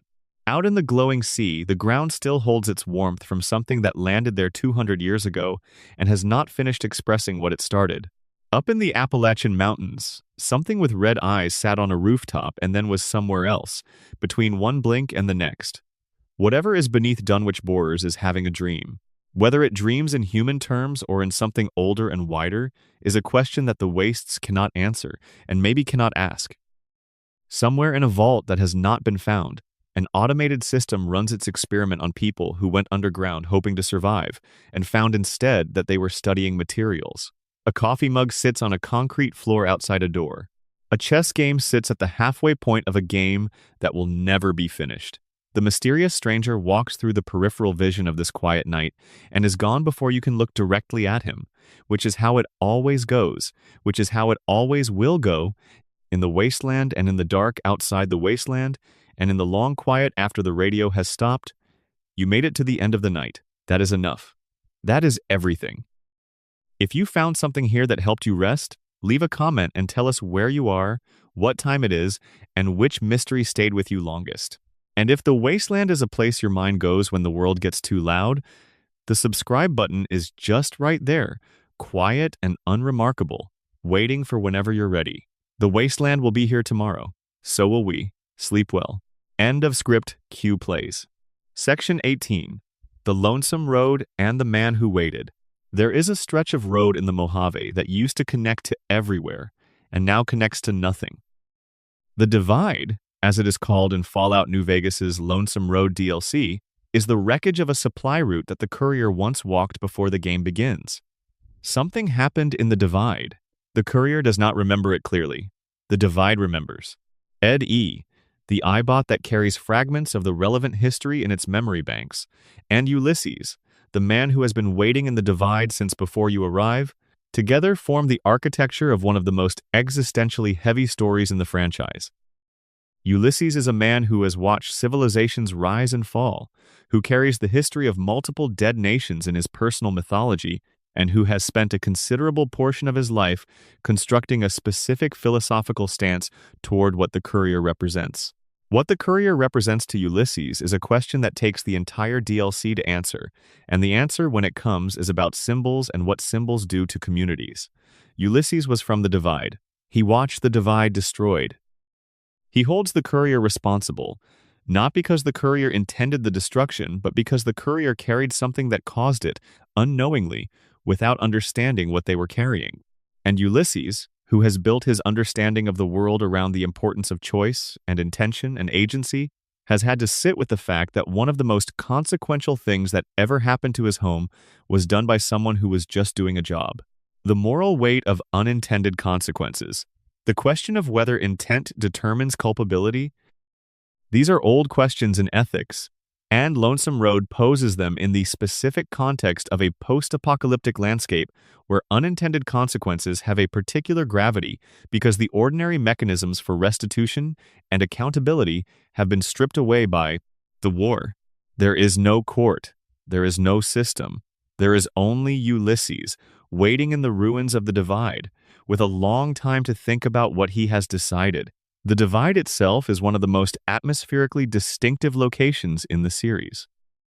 It is a canyon, specifically, a landscape of raw geological exposure where the earth has been torn open by what the lore describes as the activation of warheads buried in the Divide's construction materials, warheads that had been incorporated into the buildings and roads without anyone knowing, and that the signal carried by the courier's package activated as it passed through. The resulting series of detonations opened the Earth and created the Divide's canyon geography, while simultaneously poisoning the surviving population with radiation and eventually converting many of them into the Marked Men, who are among the most distressing enemy types in the series. People who survived the detonations and the radiation but whose bodies never stopped responding to the damage, who walk through the world in a state of permanent agony, without the ability to die and without the ability to rest. The Marked Men are neither ghoul nor fully human. They are people who were caught in a process and not allowed to complete it, held in a transitional state by conditions that should have killed them and did not quite manage it. They retain enough of their original cognition to be purposeful and social, enough to have group behaviors and recognizable emotional responses, but whatever they were before has been stripped away by what happened to them. They are the Divide's monument to itself, a living record of what the detonations did, still walking. What haunts the Lonesome Road is not the violence of the Divide, which is considerable, but the philosophy behind it. Ulysses spent years preparing a specific ending to his conflict with the courier, and he built that ending around a choice he wanted the courier to have. He could have acted without the courier's involvement. He had the resources and the position to do what he wanted to do, without summoning the person he blamed for the Divide's destruction and walking them through it. He chose to bring the courier because he wanted the confrontation. He wanted to make the courier see what the courier had caused. He wanted to force a reckoning. Whether this is justice or something closer to obsession is left for the player to determine. Ulysses has good reasons for his anger. He has also had years in isolation to let that anger calcify into something that no longer needs to interrogate itself. The Divide has become the center of his personal mythology, and in that mythology the courier occupies a position that may have less to do with the actual person than with what Ulysses needs them to represent. This is a human thing. This is something that real people do to real events and real other people. We build them into the architecture of our personal stories, and then we discover that the architecture has become load-bearing, and the actual other person, the actual event, is now secondary to the role they play in the structure we have built. The Lonesome Road ends with a choice, and the choice is not between good and evil, but between different kinds of consequence. Different responses to the question of what responsibility looks like when you did something you did not understand you were doing. This is the kind of moral landscape that Fallout at its best navigates. Not clean, not resolved, but honest about the texture of difficult things. The wind in the divide carries particles that are not purely atmospheric. The marked men walk their routes in the canyon. Ulysses has gone wherever he goes after the ending you chose. The road that used to lead somewhere has been a road to nowhere for long enough that the distinction has stopped mattering. Section 19. Radio stations that outlived their world. Return, one last time, to the radio. Because the radio in Fallout is not just an atmospheric detail. It is a mechanism of grief. The song that the Brotherhood of Steel member plays in the ruins of a pre-war building, sitting in a corner, listening to something on a salvaged radio because the music is the closest available connection to a world that person never saw. The ink spot saucing coming through the Pip-Boy at 3 in the morning when you are alone in the wasteland and the nearest settlement is a day's walk away. The particular crackle and warmth of a signal fading at the edge of its range, the way the music wavers and threatens to dissolve back into static before stabilizing again. Fallout's music selection is not accidental. The pre-war songs that play on the radio are from a specific era, the 1940s and 1950s, the period whose aesthetic, the Fallout universe frozen and projected forward to a retrofuturist 2077. These are songs from a world that was also trying to maintain its confidence in the face of the atomic age, songs from the period when nuclear war became conceivable and popular culture responded by being cheerful. The contrast between the song's emotional register and the world they are playing in is the entirety of Fallout's aesthetic philosophy in audio form. Galaxy News Radio's Three Dog, the DJ who maintains the station throughout Fallout 3, is the character who most explicitly performs the function of the radio as hope, someone who is broadcasting not because it is useful or because anyone is listening, but because the alternative is silence. And silence in the wasteland is the absence of any claim that things could be different. Three Dog plays the music and editorializes and reports the news and makes jokes because doing those things asserts that there is still a world in which those things make sense to do. He is a man using the medium of radio to argue, daily, that civilization is a project worth continuing. The Enclave radio station, Three Dog's opposite number, uses the same medium to make a different argument, that the world is already decided, that authority has already been established, that the work of reconstruction is already underway, and that the right response to the post-war condition is not community but compliance. The Enclave radio plays the same patriotic music that pre-war America played. The songs are the same. The context is completely different.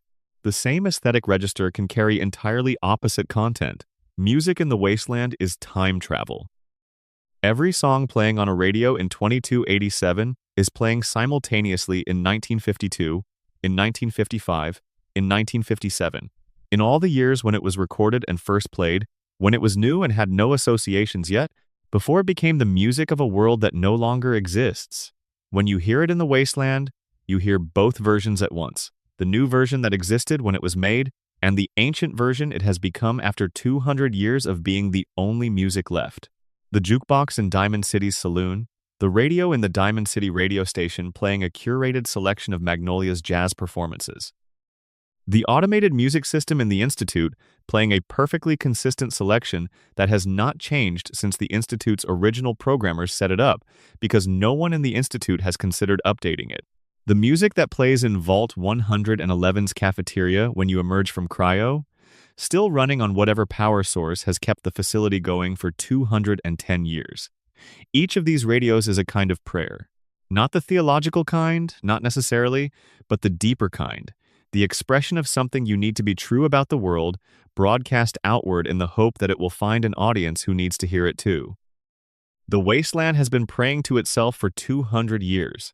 Station to station, signal overlapping signal, the voices of people and the voices of machines, and the voices of automated systems that have been running so long they have become indistinguishable from ghosts. All of it in the air, all of it still going. The Great War ended in 2 hours and the radio has been on ever since. Tomorrow the signal might be stronger. Tomorrow someone might pick it up. Tomorrow, someone who needs to hear the music will tune to the right frequency and find it in the middle of the wasteland, in the middle of the night, unexpectedly but in exactly the right moment. That is what the radio is for. That has always been what it was for.